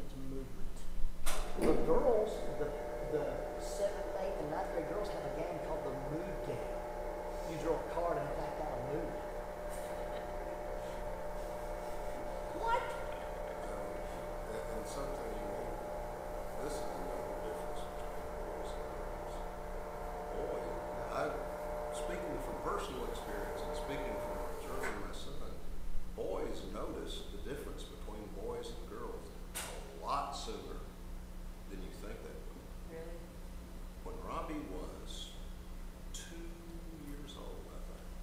We were back, no, we were back in the bedroom. Because we were watching TV and the movie Some Like It Hot came on with Tony Curtis and Marilyn Monroe. And Robbie is just choo, choo, choo. Marilyn Monroe walks onto the screen and he stops. Dead. Well, yes, he did. And it's the scene where she's walking onto the train and says, yeah, it looks like Jello on springs. Yeah, that was about right. But anyway, he stops. She gets on the train. He continues playing. Wasn't long after that, we took him to the Huntsville Ballet School performance. And the young ballerinas were dancing. He was sitting on my lap. And he was absolutely Yes, he was. He was watching. I said, Robbie, do you like this? He said, yeah, pretty girls. 2 years old. I don't think girls notice that early. They're kind of, they realize the boys aren't as social. Mm-hmm. The boys don't interact, and they're kind of awkward because, Angel would always say, the boys be bad in school, but the girls don't. because it's important for the girls to socialize and get that reinforcement, and the boys, they just want to move. You know, school is set up for girls. It's set up to sit and be pleasing and be proper, and boys is torture. And really, I mean, it's just like, what? You can sit still for 6 hours? It's socialization. Whatever. It's a different set of wire. I mean, it's crazy. Well, I noticed really little with Angel, but little girls, and I'm sure I was this way, are so dramatic. I mean, and like, you know, she would be like, if she was just starting to learn to walk, and her little body was like this far from the ground, so if you fall flat on it, it can't hurt that bad, because you didn't have that far to fall, and she just, and then you tell her, you're okay, sweetie, and then they stop, like nothing ever happened in the first place. It's a reaction, and like, little boys are, I've seen other people, Evan's not really that, big enough to tell too much, but they're really rowdy, but they're not as dramatic as girls. And girls are sneakier. Girls are a lot sneakier than the little boys are. Even like when Angel, like the size Evan is versus when Angel was that size, she would hide her stuff, stash stuff places. She would get little purses and put candy in there, and like Nathan, and she was like 3 years old. Nathan had got her out a piece of candy for a treat and made the mistake of leaving it on the counter. She would get her stool, and my sister had babysat her. She pulled out this purse full of like 20 Reese cups, and she said, my sister said, "Are you supposed to be having that?" She said, "Just pretend you don't see me." These aren't the drawers you're looking for. Yeah, I asked her, I said, "How did you get all that candy?" She said, "My daddy left them on the counter when he got me a treat, and I put them in my purse." She's only 6 now, and she does stuff like that. It seems like little boys aren't as sneaky. Not usually. They're rowdy. You have sneaky little boys, but for the most part, you get what you get. It is what it is. That's what it's not a big deal. And it's like they're rowdy, but they're rowdy all the time. Little girls, mad. And you put a little boy with a group of little girls, and they go, "Let's play house. You're the dad. I'm the mom. This doll's the baby." And in 10 minutes, the baby's sick, has to go to the hospital, lots of signs. Or there's something trying to get in the house to eat the baby, and they're going to fight. I mean, they will take a game and change it, Yeah. to be more boy friendly Right. kind of stuff. Yeah. So Make it's- it more boy friendly by making it hostile. Yes, we're confronted by nature and competitive. Yeah. And I'm not sure that girls are naturally competitive. No, they're not. And seeing soccer, like when Angel played soccer, she would there was a little boy on her team that would sit there and cried, and she did not do anything the whole game because they just run over there, follow the ball, and oh no, Daddy, he's crying. What's wrong with him? We gotta help him. It's like, well, he'll be okay. Why don't you go chase the ball? Jackie coached basketball this year, and the little quasi-privileged girls couldn't compete in a black league. They take the ball away from them. They was like, "I have the ball." I mean, they were shocked. Jackie made them play ultimate frisbee with contract rules. If you can get that frisbee away from somebody, get it. And they played 2 or 3 days of just straight up ultimate frisbee. She said, "Now let's play ultimate basketball." That ball yours. Nobody else has it. She finally got some elbows thrown and a few little cool stuff, but it was so funny. They're dribbling down the court and his little black girl, you know. She took the ball, you know. It was so painful to watch because there was no natural aggression in it. It was just like, it was just crazy to me. I'm not wired that way. Yeah, I'd hunt you down the end of there to get that ball back. Of course, you notice I didn't have a stellar career in basketball. I had 5 fouls. I always used them. Well, by the way, bring your weak stuff in the paint. You'll pay for it. I may not score any points, but you're not scoring anymore either. That helps my team. You got to have a skill set. What can I say? We don't carry over to the next game. They're right. They redo every game by every single game, which is cool. So if they did carry over, you'd save up like 20, 25. Yeah. For That was my goal. Who do I need to make flinch, you know? Now, what was the name of the guy, the Oriental guy who took you out with the foul? Oh, man, I forgot his name. It's We're something- playing D-League club basketball. Okay, I'm on the D team. A, B, C, D. Scab League basketball. I finally get a breakaway shot, and there's this kid who barely speaks English, built like Agus. Bruce Lee. Agus. Agus. So I'm dribbling down the court. The only guy between me and the ring is this little Korean kid, Agus. Agus, foul him! Foul him! Foul him! The guy goes, well, he does. Whoa! Kicked me right in the chest. It was beautiful. I missed my free throws. I was wounded. The kid drilled me, but you could. I'm coming down the court. I'm dribbling slow, so I go, foul him. Oh no, he fouls me out. Foul him. And he did, man. When they gave him that side, he jumped up and real. Beautiful, beautiful stuff. All right. So, any questions or comments on that? Did we go through it too fast, or is it stuff I've already done so many times you're tired of hearing it? Okay, so let's talk about basic discipline. All behavior, reward motivator. You remove the reward, the behavior will self-eliminate. So when you see a child do something, you got to ask yourself, what do they get? Or what do they think they're getting? And then you manipulate that. When my behavior costs me more than it costs you, I'll change my behavior. Period. Or to put it in more simple terms, you can lead a horse to water, but you can't make him drink. So you put salt in the oats. So I'm not going to fight you about the water. I'm just going to manipulate your environment so the water looks much more appealing than it did when I was trying to make you drink water. Okay? So clean your room. Everybody who has a clean room at 5 o'clock gets ice cream. Works for me. Clean your room. I'm not going to. Well, I can stand there and force you to do it, and then you've took 30 minutes and I took 30 minutes for you to clean your room. It's not my room, so I shouldn't have to spend 30 minutes cleaning. You just let it go. Hey, I've been invited to Johnny's house. Well, as soon as your room's clean, you can go. Hey, we're doing a thing after church. As soon as your room's clean, you can go join it. And all of a sudden they learn that my behavior, I can pay you now, pay me later. And you can make these big, huge, confrontive discipline issues of you'll do it right now. Well, they'll learn that if you don't do it right now, it's going to come back and bite you. It's going to cost you. Well, you could go if your room was clean, but you got to spend time doing it.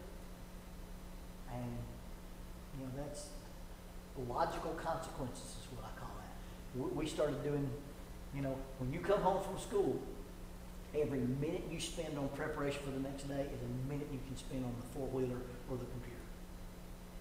And if you don't bring anything to prepare for the next day, you can't do anything. You got any homework? No. Well, you can't ride the four-wheeler. Well, I'll read some social studies. Okay, cool. It became that simple. You got any homework? No. Well, I've got some homework because I think you're weak in whatever. Here's a newspaper article. Alphabetize all the words. And all of a sudden they learn that if I'll bring something home from school, the 30 minutes they're going to assign is way easier than the 45 torturous things you're going to assign. And it basically boils down to most kids don't do homework in order to have free time. So you make homework equal free time, it's not a big deal. We ended up, I think about the 9th grade, telling Lonnie Beth that her curfew was equal to her grades. You had an A average, 11 o'clock. You had a B average, 10 o'clock. You had a C average, 9 o'clock. It's not about how late can you stay out. It's how hard are you willing to work to stay out later. And if you don't make C's, you don't have a curfew because you're not going nowhere. And, you know, now, the first year we implemented that, she took conditioning, PE, and welding. So we had to change the deal to say, no, wait a minute. We're talking math and science and stuff. You can't, you can't have an 11 o'clock curfew because you made an A in welding or conditioning, PE. But, we just kind of make those two things equal each other, and we quit kind of worrying about it. We do the same thing with chores. Kids are always with their hand out for money. And if you say, hey, would you, sweep a floor? Oh, I'm being tortured. They put the soundtrack for Cinderella on.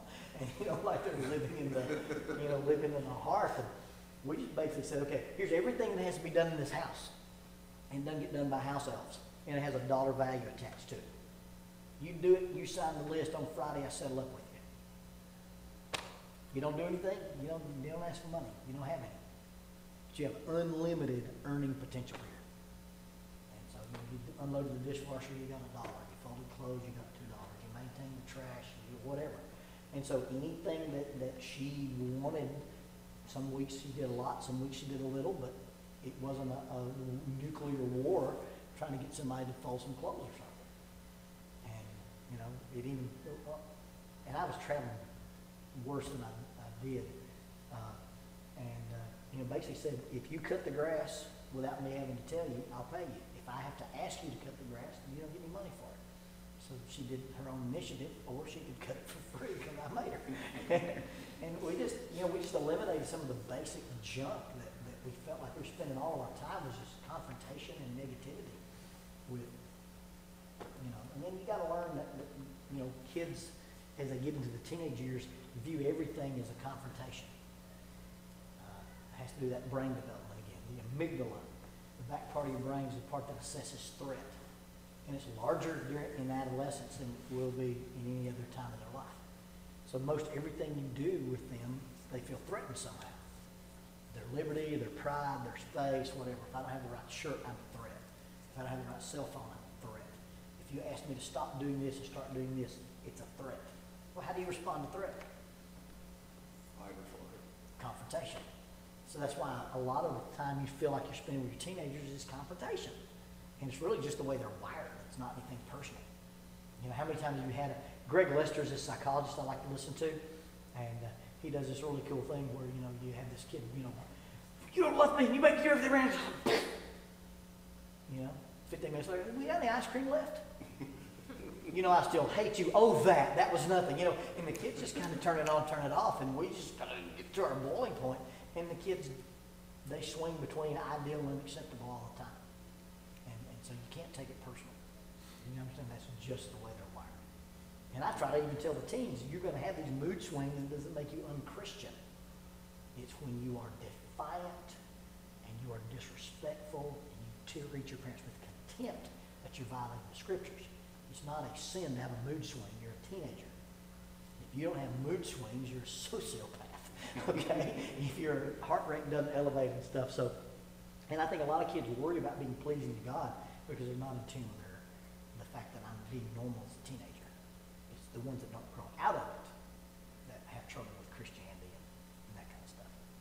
But you basically start looking at what are the behaviors, what are the rewards, and what are the consequences, and you manipulate that.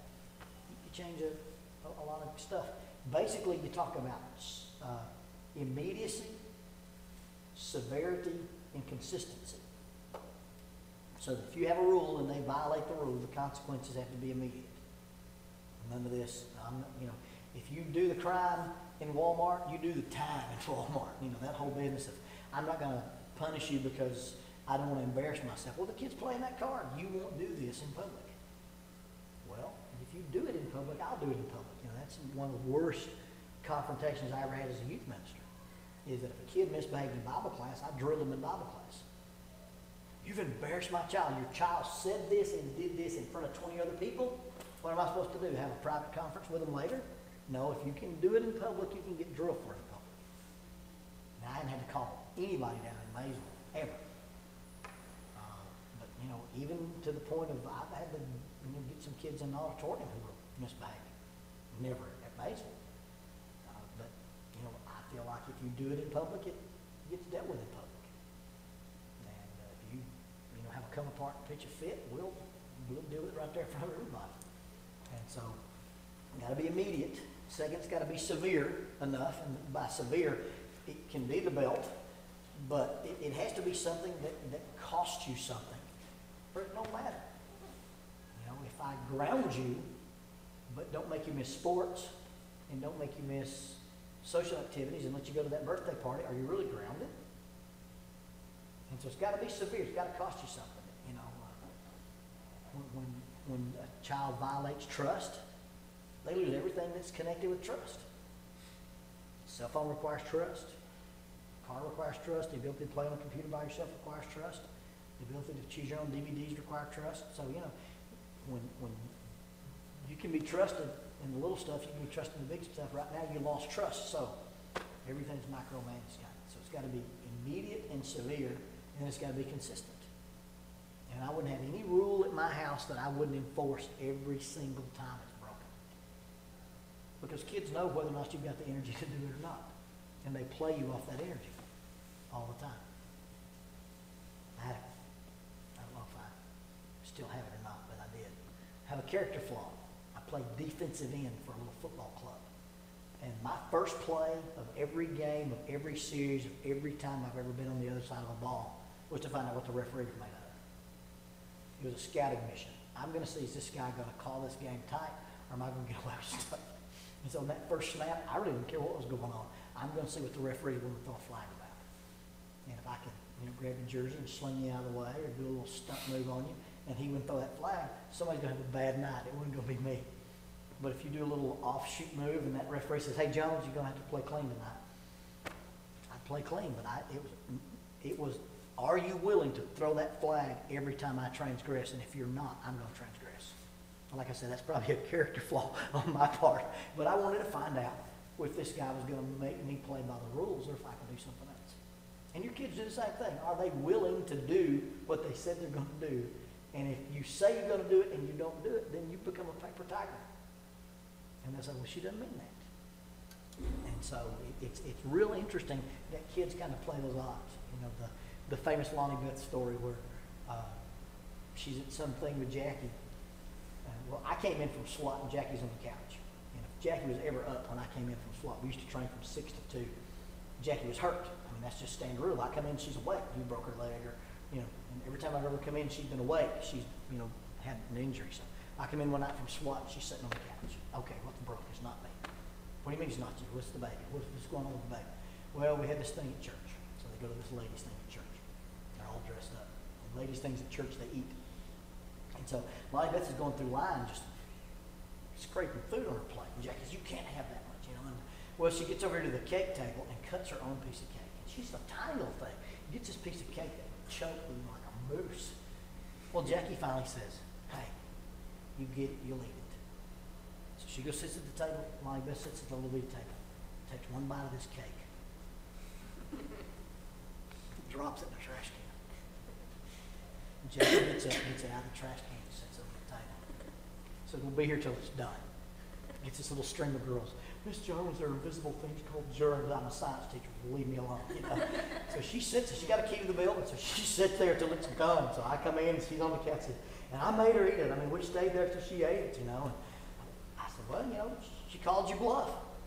So about 2:30, 3 o'clock, you know, I heard little noises coming into the house. I go walk and sit down in the little hallway, and there she is, you know, leaned over the bathroom, leaned over the toilet, you know. "What's wrong, baby?" "I'm sick." "Why are you sick?" "Mama made me eat garbage cake." "Why did Mama make you eat garbage cake?" "I did not obey. I thought she would spank me." And at 2 or 3, I get an insight into this little demonic thing we've brought into the world. That, hey, I'll throw this cake away and she'll spank me, but how about I didn't eat your cake, strap that on. I mean, she did the math. I thought I'd get 3 swats, and I'm willing to take 3 swats and not eat that cake there. And Jackie made her eat the cake. It might have worked, but hey, it ended up being a valuable thing where Jackie said, this is what I mean, this is what I do. And I believe that's a turning point in parenting where your kids find out, this is what you said you do, and how about the fact you did it. And then you just think back to your own childhood, the times when you went, well, they didn't mean that. Or, hey, I got off easy, or whatever. And most kids, again, don't process material well. They think, I get independence by defiance. Well, does defiance get you more independence? If your parents are idiots, it does. And then you've reinforced, I defy, I get more freedom. Well, what they need to learn is, I defy, I lose freedom.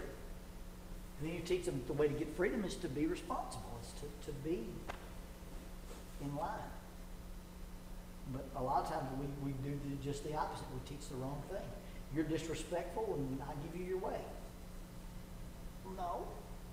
You're disrespectful, you lose more privileges. You're disrespectful, you lose other things. And you've got to make it immediate, severe, and consistent. Every time they do it, you've got to be willing to throw the flag. And the other part of that is, it's got to be like throwing a flag. A referee doesn't care how you feel about his call. They are soulless, dispassionate beings. Okay? I have some disdain for referee officials. But they don't care. They're not there to make you happy. They're there to make the fans happy. They're not there to make anybody happy. They're there to enforce the rules of the game, and they don't care. And you as a parent have to go, you know what? I really don't care. These are the rules, and every time you break it, I'm going to throw the flag. I don't care if we cost our TV timeouts. I don't care if the sponsors are mad. I don't care if you're mad. These are the rules, and I'll be almost bored enforcing those rules. But what happens is we get emotionally involved in enforcing the rules. So we spank a kid, and they get dramatic, and we want to fix it. No, they'll process it. It'll be better. If they don't get better, then they'll be miserable. I'm going to kill myself. Put plastic on the floor. Try to keep the wailing down while I watch TV. You just don't get sucked into the drama. But if they can suck you into their drama, if I can control you emotionally, I control you. If I can ruin your mood by my behavior, then you spend the rest of your day trying to control my behavior so that you don't get your mood ruined. Then who's in charge? Isn't that cool?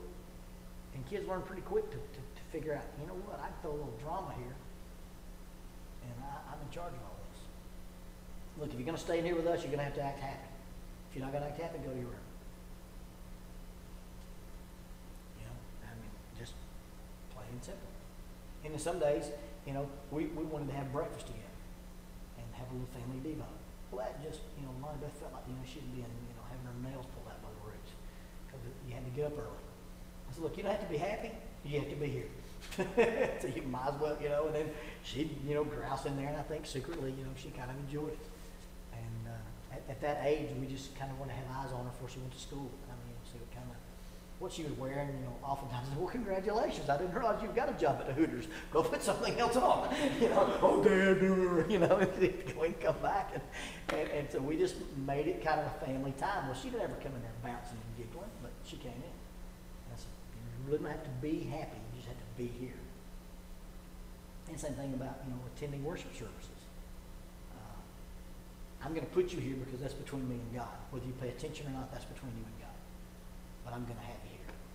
So that when I have to stand before God, say, when she was in my house, she was here. Now what she does after that's y'all. But while you're here, that's what we're going to do. We did that with several rules at our house about just things. We didn't let Lonnie Beth's response to it bother us too very much. And I think she's a strong little child. I don't know if you spent much time with my daughter. She's a great young lady. But, I think with a different set of parents, she'd have been a different young lady because she, kind of like Jackie, real stubborn, really strong. So it's immediacy, severity, and consistency. Going back to, I influence the things that happen to me. And that's probably the best wisdom from the Glenn book, is just that if you don't make the behavior cost them something, then they have no reason to change the behavior. And of course, John Roseman says the same thing. James Dobson says the same thing. John Gottman, his stuff on parenting basically echoes that. And then Stephen Glenn. Now, Glenn does say that we've evolved past spanking. And my dad didn't evolve past it, and he wasn't a Neanderthal. So I don't think there's anything wrong with corporal punishment. I think that's a real quick adjustment. You know, and kids at a certain level don't process conceptually. You said no, they did it. They got one of those that, you know, that speaks volumes. And you don't have to explain on an intellectual level why something, I said no, you don't do it, bam. And as they get a little older, you can start doing some more of that explanation stuff. But again, it's immediacy, severity, and consistency. Anything that I haven't talked about yet that you want some dialogue on?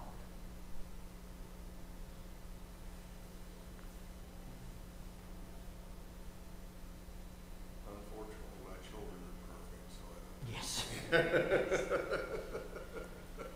think you touched on it, Lonnie, with a number of points. It's just that I think as kids grow up, they need to understand that their happiness is not something that comes from external things. Yes. And when they can understand that they're the ones who make themselves happy because of how they deal with things and how they understand things, then you know that's where happiness comes from. You know, I'm going to be happy. You can't make me unhappy if I don't want you to. If I want to be happy regardless of the circumstances, I'm going to be happy. I'm going to find a way to do that. But it's internal. It's not, well, this happened today or that happened or somebody's treating me this way or whatever. Therefore, I'm unhappy. And I think if that could be something that's learned, and I think young people especially tend to be, well, this is what's happening, so I'm just unhappy, you know, as opposed to, you know, I can control it. And, you know, that's more your self-worth. And that goes back to that adaptability and the flexibility, is that I've got the ability to say, okay, this is ideal, this is unacceptable. And the problem with most kids is what separates ideal and unacceptable is about like this. If it's not ideal, it's unacceptable. And really, there's a big range between ideal and unacceptable out there. And so, you know, I'm not the best, but I still get to play. I can't play on the team, but I can play a rec. I don't have a rec league available, but I have some guys who will do it with me. You know, you learn, okay, this is the absolute, this is the best it could ever be, this is no good at all, and somewhere in the middle we can do what we do. And teaching kids to adapt to their limitations and consequences of life is really, really huge. And I think that's one of the things that we have to teach in churches is, you know, we don't have the budget or the resources that some churches have, but what we do with what we got is pretty good. We have a location, you know. Look at, you know, what we did, you know, one year we went to summer camp and didn't have access to a gym or a pool. What do? We played kickball. You know, sometimes we come to a youth devo and we don't have a lot of people there, so what do we do with a handful of people who are there? We don't make it about the circumstances around it. We make it about what we are, what we do. And that's super, super important. And I think we model that from everything from school to church to our own personal family. You know, we were poor growing up. I don't guess I realized it until I was maybe in college that I was poor. Because we just, you know, we didn't talk about what everybody else had that we didn't. I think my mom told me that my dad made $125 every 2 weeks when we were boys growing up. But I didn't know that. But, you know, we always had food. We always had clothes. And, you know, Dad taught us to hunt, taught us to fish, and, you know, we never went to Disney World. We never went to Disneyland or Disney Plays. We never saw the rat, anyway. You know, but we just, and we weren't big Disney fans. The Wonderful World of Disney came on Sundays at 6 o'clock. And you had to go to church. You couldn't record stuff then. So I always thought, you know, Walt Disney was just a pagan. You know, this guy built a multi-million-dollar industry trying to keep people out of church, you know. And that kind of stuff never appealed to us. And, you know, I guess, like I said, I didn't realize till I was in college that, you know what, I'm poor.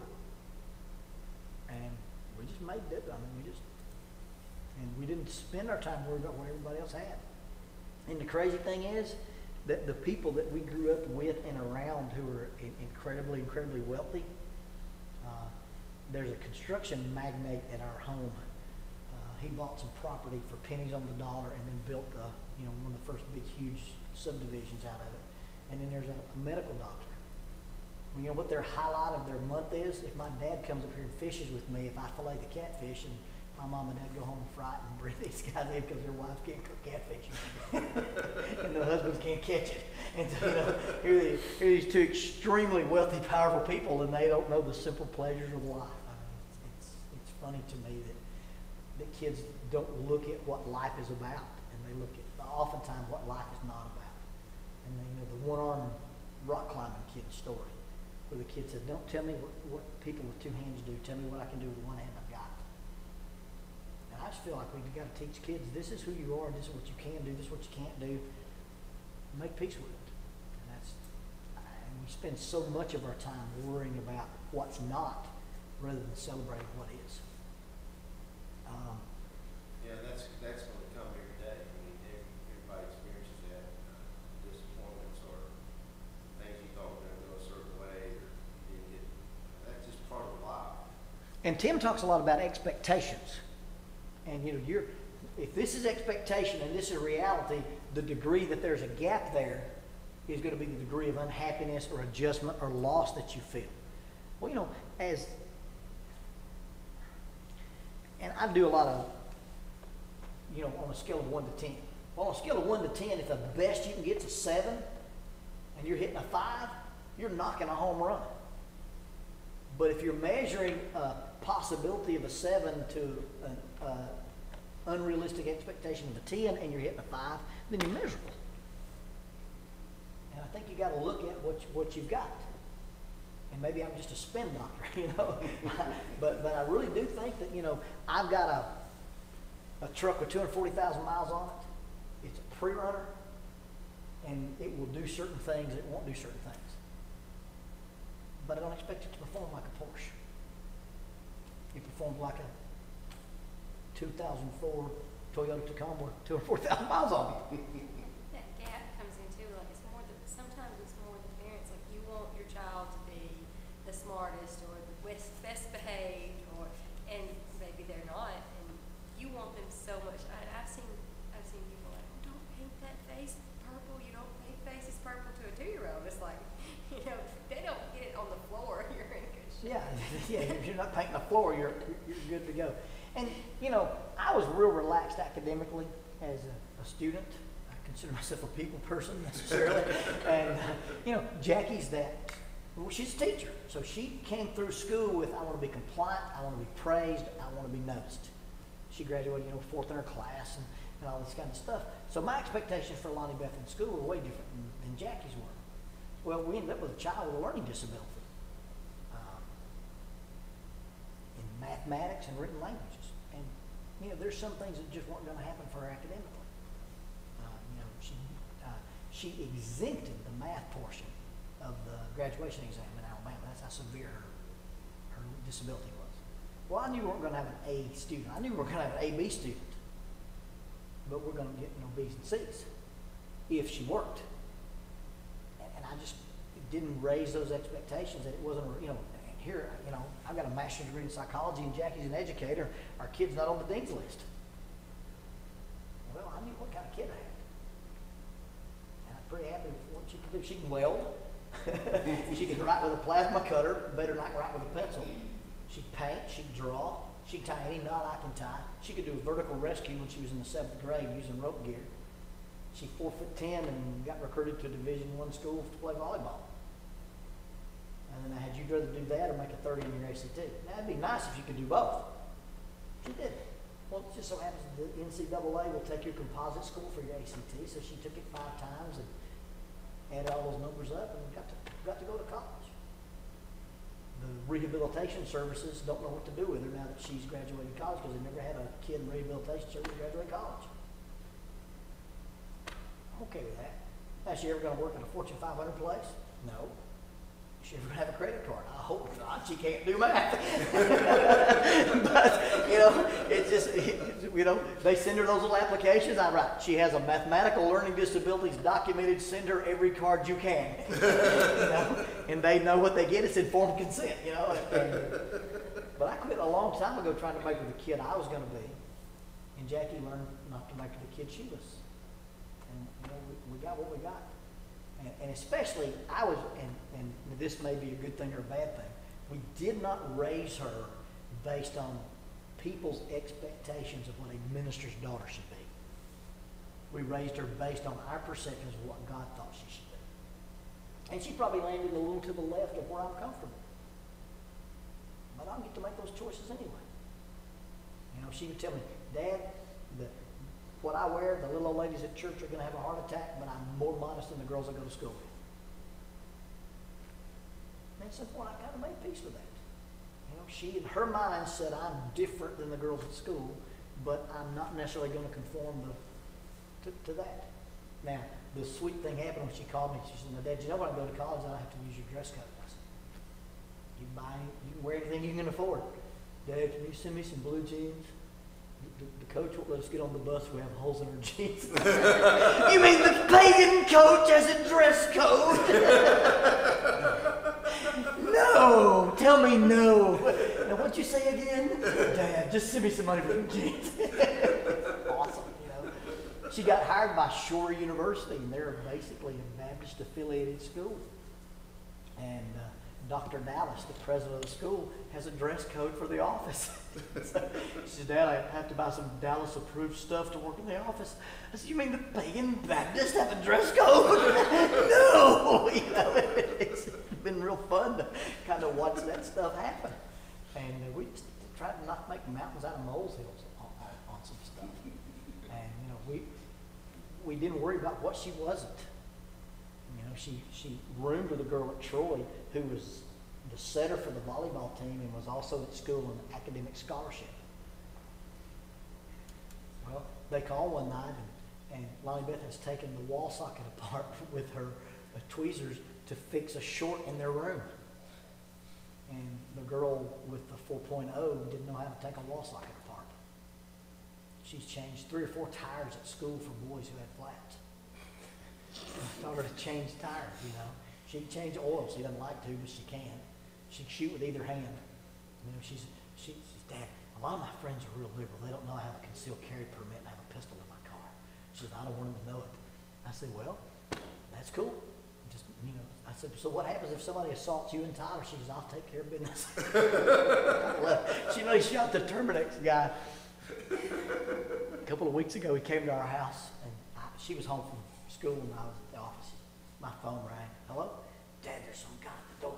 Are you expecting somebody? No, there's a white truck in the driveway, and he's fooling with the doorknob. He's got something in his hand. He's walking around poking at the windows. Daddy's in the backyard. I said, well, what's he wearing? I can't see all of him. Why can't you show me? Well, I got him covered with my pistol. So she's walking around the house, you know, with her pistol. I said, look, I'm sending Tim over. I'll call Troy. So we get there. You know, it's a poor Terminex guy. He said, man, I didn't want you to worry about your little girl. Tim goes, we weren't worried about her. We were worried about you. Because Troy's advice was go to your room, lock the door, and when he comes in, shoot the Troy. But, you know, I feel pretty good about that. That she's, you know, she's not going to be academically what everybody else was. You know, she's pretty self-reliant. She does okay. And you got to make peace with that this is who and my brother was, you know, the valedictorian, graduated in the top 1% of the nation, read 900 words a minute with 90% comprehension in the 8th grade, in the top 10% of anybody who's ever taken a law school entrance exam. And then they had me, you know, and I was never compared to my brother. And we're good friends, and we're very, very close, and I never doubted a moment. My folks were proud of who I was and had made peace with who I wasn't, you know. And it was just one of those things that they accepted. They had 2 different boys. And my brother was compliant and rule-driven, and I had had some issues, I guess you should say. And just learning to be comfortable with your kids and letting them know you're comfortable with them is probably huge. Just that, you know, what's the book, I'm Okay, You're Okay? I had to read it in 8th grade. I don't know that it's, I like the title. I'm not real sure about the book. I don't remember reading much of Always it. calls it I'm okay, you're so. Okay. I always mess with the teacher because the way it was printed, like it said, Enoch, you're okay. So I always talked about Enoch. I said, who's this Enoch guy? It's not even in the book. Of course, I got thrown in a French class. Your vocabulary words are, I said, words? That's not the class I signed up for. For speaking in here? Go to Mr. Higgins' office. Anyway, if you have your Bibles, look at Ephesians. No, it's Hebrews 12 first. And kind of put some of this into a scriptural perspective before we wrap up our discussion. Everything we've talked about, the Stephen Glenn stuff, the discipline stuff, boils down to what I consider to be a non-traditional parenting passage. The Hebrew writer is writing, I really actually think Apollos wrote Hebrews. The Hebrew writer is writing, and he's telling these folks, don't forsake Christianity and go back to the law of Moses because you're suffering. And in the middle of discussing people who suffered for their faith, he makes some observations about suffering. And basically the observation he makes is that you should view suffering the same way you view discipline. And listen at the comparisons and contrast he makes about discipline. Hebrews chapter 12, verse 5. And you have forgotten the word of encouragement that addresses you as sons. Okay, so we're getting into a parenting role. My son, do not make light of the Lord's discipline, and do not lose heart when he rebukes you, because the Lord disciplines those he loves and punishes everyone he accepts as a son. Endure hardship as discipline. God is treating you like a son. What son is there who is not disciplined by his father? And if you are not disciplined, and everyone undergoes discipline, then you are illegitimate children and not true sons. Now, you're going to have the word chastening in the King James Version Bible, but it's discipline. And so, what does he say there? He says, when you look at the things that you suffer, suffering works the same way discipline does. Because discipline involves being rebuked, it involves being punished, and it involves some things. Why does a parent discipline their son? They love them. A person who doesn't have any training and doesn't have any discipline is not a son. He's illegitimate. Old King James Version 16:11 uses a very serious word there that we don't preach about much. Okay? Basically, they use the vernacular of an illegitimate child if you don't have discipline. And so, when he starts talking about that God lets us endure suffering, he says God lets us endure suffering in the same way that your parent makes you suffer, because it's a function of discipline. And your parents give you hardships, putting stress in relationships, and the result is growth. Oh, wow, that sounds almost biblical. Your parents let you do that in order to make you become the kind of man you're supposed to be. Next verse. Moreover, verse 9, we have had human fathers who disciplined us, and we respected them for it. How much more should we submit to the Father of our spirits and live? So, if God says, live this way, and I don't, and it costs me something, I begin to respect God's word. God's never told us not to do anything that wasn't bad for us. And God's never asked us to do anything that wasn't inherently good for us. And you do it God's way, you learn, hey, God kind of knows what he's talking about. You don't do it God's way, and you go, God kind of knows what he's talking about. And so the same way with parents. When you say this equals this and you do it, your kids respect you. And it's all about respect. Because once they learn to respect the authority of the home, then they learn to respect the authority of the system, and then they learn to respect the authority of God. And you take away that fundamental learning of respect here, you lose that fundamental respect there. If the rules don't apply to me, nobody's rules apply to me. And so we learn to respect based on discipline. Next thing he says, verse 10, our fathers disciplined us for a little while as they thought best. But God disciplines us for our good, that we may share in His holiness. The writer here says, your earthly fathers made some choices, some arbitrary choices. This is what's best, and I'm going to do it because that's what I decide. But God disciplines us because of our profit. In other words, He doesn't do anything in our lives that doesn't improve us. Well, go back to that perception that other people have of us as parents. We disciplined Lonnie Beth over the issues that made her a better person, not over issues where we thought you might expect it to happen because she was a minister's kid. And a lot of times we get in trouble because we worry about what everybody else is thinking about our kids. Well, you've got to decide, what's God thinking about my kid, and is it pleasing to Him, and those are the issues I'm going to deal with. Plain and simple. And a lot of times I see these young moms wrestling with these little kids in church, and and they're, it's just a wrestling match. And I had a teacher at Harding say, we sit in church with these little kids and go, sit still. And God whispers, wiggle. And if you had little kids, they're wired to wiggle. If you hadn't had little kids, you don't understand, you don't get to vote. People look at a little kid who's struggling in church and is judgmental. They don't remember having little kids, or they don't have little kids, so don't worry about it. And people who've had little kids understand they're just little live wires, and they're built to do that. And they discover the little kid who sits behind us and growls every Sunday is cool. It's Luis and the Kilpatrick girl. Yeah. He's finding his little voice. Well, they're not, don't growl. They're just, they're pretty relaxed with it. He's a pretty good little kid. Well, you saw, oh, my kid growled in church, I'm going to take him out. Well, everybody's had a little kid who's made weird noises. And Lonnie Beth nearly launched the space shuttle. We were replacing the pads on the pews at Parkway. And we're sitting in these hardwood benches. She's wearing one of those plastic diapers. And I mean, it didn't come out of her mouth either. I mean, it was unbelievable the duration she had on this thing. Of course, Jackie just gets up and walks out with her. I'm stuck on a bench full of teenagers who've just heard the space shuttle take off and trying not to, I'm chewing a song with her. and kids have gas. Big, fat, hairy deal. Kids eat gummy bears in church. And you learn to live with it, but you got so wrapped up in what everybody's going to think about our daughter that you worry about them and not about your daughter.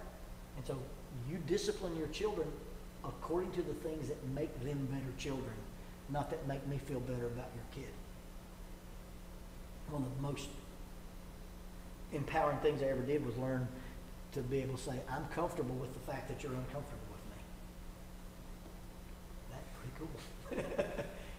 My dad made decisions about us as boys that said, this is what my boys do, this is what my boys don't do. I can live with it. You don't get to vote anyway. And when you learn to do that, and you quit parenting your children based on the expectation. Actually, it's my perceived expectations of what you think. Ask anybody who's had kids, and they'll tell you, hey, your kids are kind of, in the norm. Now, if they say, hey, your kids don't act normal, then you've got to do some evaluation. Go, hey, do I need to change something here? But for the most part, you only discipline your kids about issues that make them better, not stuff that makes me feel better about your kid. Does that make sense? Okay. And I don't want to embarrass anybody, but I look over here and see Miles with a Captain America shield in church. And I told Jackie, that's good parenting right there. There's some serious values being taught to that child, And it's just like that. I used to think I was Spider-Man. There was this episode of Spider-Man where he's in the movie theater and they gassed everybody. Everybody goes to sleep, and he's the only one who didn't get gassed. So he's in this, Well, when I was 5 and 6 years old, when we take communion, everybody's sitting there with their head down. I was the only guy awake. I'm not Spider-Man. Everybody's out but me. Wow, It works. I think church and superheroes go together, But get comfortable with your kids and only discipline them in things that deal with them for their improvement, not to make you think you feel better about the way somebody else feels better about your kid. And that's about the things you let them do and about the things you don't let them do. I told Lonnie Beth, I said, we don't make a lot of decisions based on the fact that I'm a minister. Once in a while, we have to do that to protect other people. Romans 14 says that if somebody thinks this is wrong and I let you do it, that will empower them to let their kids do it when they don't really believe it's right, but they're using us as an example. I said, sometimes we have to do that. I said, the guy who owns Chevrolet, his daughter don't drive a Mustang, I promise you. Okay? The Microsoft guy, his wife wanted an iPhone, she couldn't have one. Okay? Well, there's some things that go along with that. And she learned that, playing volleyball. She learned that with a coach that, hey, my coach won't let me wear this because we're representing the school. So, it's not just being a minister and daughter that costs some of this stuff. But you got to do the choices for your family that you agree with, are values that you're going to enforce, not just rules. Verse 11, no discipline seems to be pleasant at the time, but is painful. King James Version says is grievous. If you do discipline and you do it right, it's not enjoyable. Okay? Now, if you're using discipline and it comes out as punishment and you're venting your anger or you're venting your frustration or you get some sense of relief when you spank a kid, that's probably bordering on abuse. Okay? You don't spank a kid when you're angry. You don't spank a kid when you're mad. You don't spank a kid to be spiteful. You discipline in order to put stress in a relationship so the result is growth. Okay? And it costs to do it. If you do discipline that gives you a sense of relief, I caution you there. No discipline is pleasant at the present, but painful. It's hard work to do it right because you're not doing it driving your emotions. You're not doing it based on your moods. You're doing it based on that I'm the referee. These are the rules I've got to enforce. And sometimes it's convenient, sometimes it's not, but I got to do it. But you don't enjoy discipline, I don't think. There's a good sense of having been a good disciplinarian, but that comes later. In fact, listen to the rest of the verse. No discipline seems pleasant at the time, but painful. Later on, however, it produces a harvest of righteousness and peace by those who have been trained by it. So the end result, the motivation for it is that I do it because I love my child. It gets respect. It teaches improvement. It participates in holiness. And then the byproduct is peace and righteousness because the child has been trained. And there's a really interesting concept of training someone versus not training. And when you think about discipline as a training process that teaches those perceptions and then the forced skills, then I think you see that all this scientific stuff and all this psychological stuff falls right in line with what the Bible concept was. We do this as a mandate from God because it teaches our children to become self-reliant in their responsibility to God, not you're going to do what I say. They grow up learning to do what God says. And it starts, we learn to obey God because we learn to obey mom and dad. And that's kind of a down and dirty seminar on parenting. Questions, comments, anything that I left out or that you wished I'd address? Cool. Jimmy, got anything you'd add? Well, I appreciate you guys supporting our VBS. You think about what we've accomplished today with a complete teenage parent-run program, and it falls into, if you haven't been in my Wednesday night class, what we talk about with our intergenerational ministry. That our teenagers are working with our little kids in conjunction with our adults, and we're all together, and this is not a munchkin event, not a teen event, but everybody in multiple generations is working this event together. And I think that what makes Maysville unique. We don't have a compartmentalized church. We talk about the Mickey Mouse churches. You've got the adults, your youth group, and your senior citizens. And there are three distinct groups in church. We call that the Mickey Mouse church concept. Okay? And what we basically have is we have our main body, and we have some subgroups, and they overlap and interact on a great basis. And the fact that Pat had the vision to do a VBS/Youth Rally Day on an intergenerational model, I think is reinforces the fact that the elders asked him to be a deacon in charge of our education, and the fact of the uniqueness of what we have in our congregation. And I've never been worried about numbers. I've taken our bus on youth trips, and I've taken my Toyota on youth trips. And my philosophy has always been, you work with who shows up. And I've never been a big invite other people in, because I don't get paid to work with everybody in North Alabama. I get paid to work with these kids. And so I don't consider a small attended event a failure in any way, shape, or form, because we taught our kids what we wanted to teach. We got to spend that kind of private time with them. We used to go to the mega camps, 3,000 kids at a camp, or 250 kids at Maywood, or 150 kids at Indian Creek, or whatever. And I got to thinking, I spend all this time planning a camp curriculum, and I get somewhere, I'm surrounded by other people's kids. And so we started to camp by ourselves, so we could go spend a week with just our kids. Now, so we've had 120 people at camp, we've had 60 people at camp. Well, if I fill a bus up in 2 vans, we're going to eat at McDonald's. If 4 kids show up and we get in my truck, we're going to eat at Cracker Barrel. And so we've got the ability to do some things with some smaller numbers. Our preteen group demographically is just small. It's not an indication that our congregation is losing members. It just happened to be that age group of kids, we just ain't got that many kids.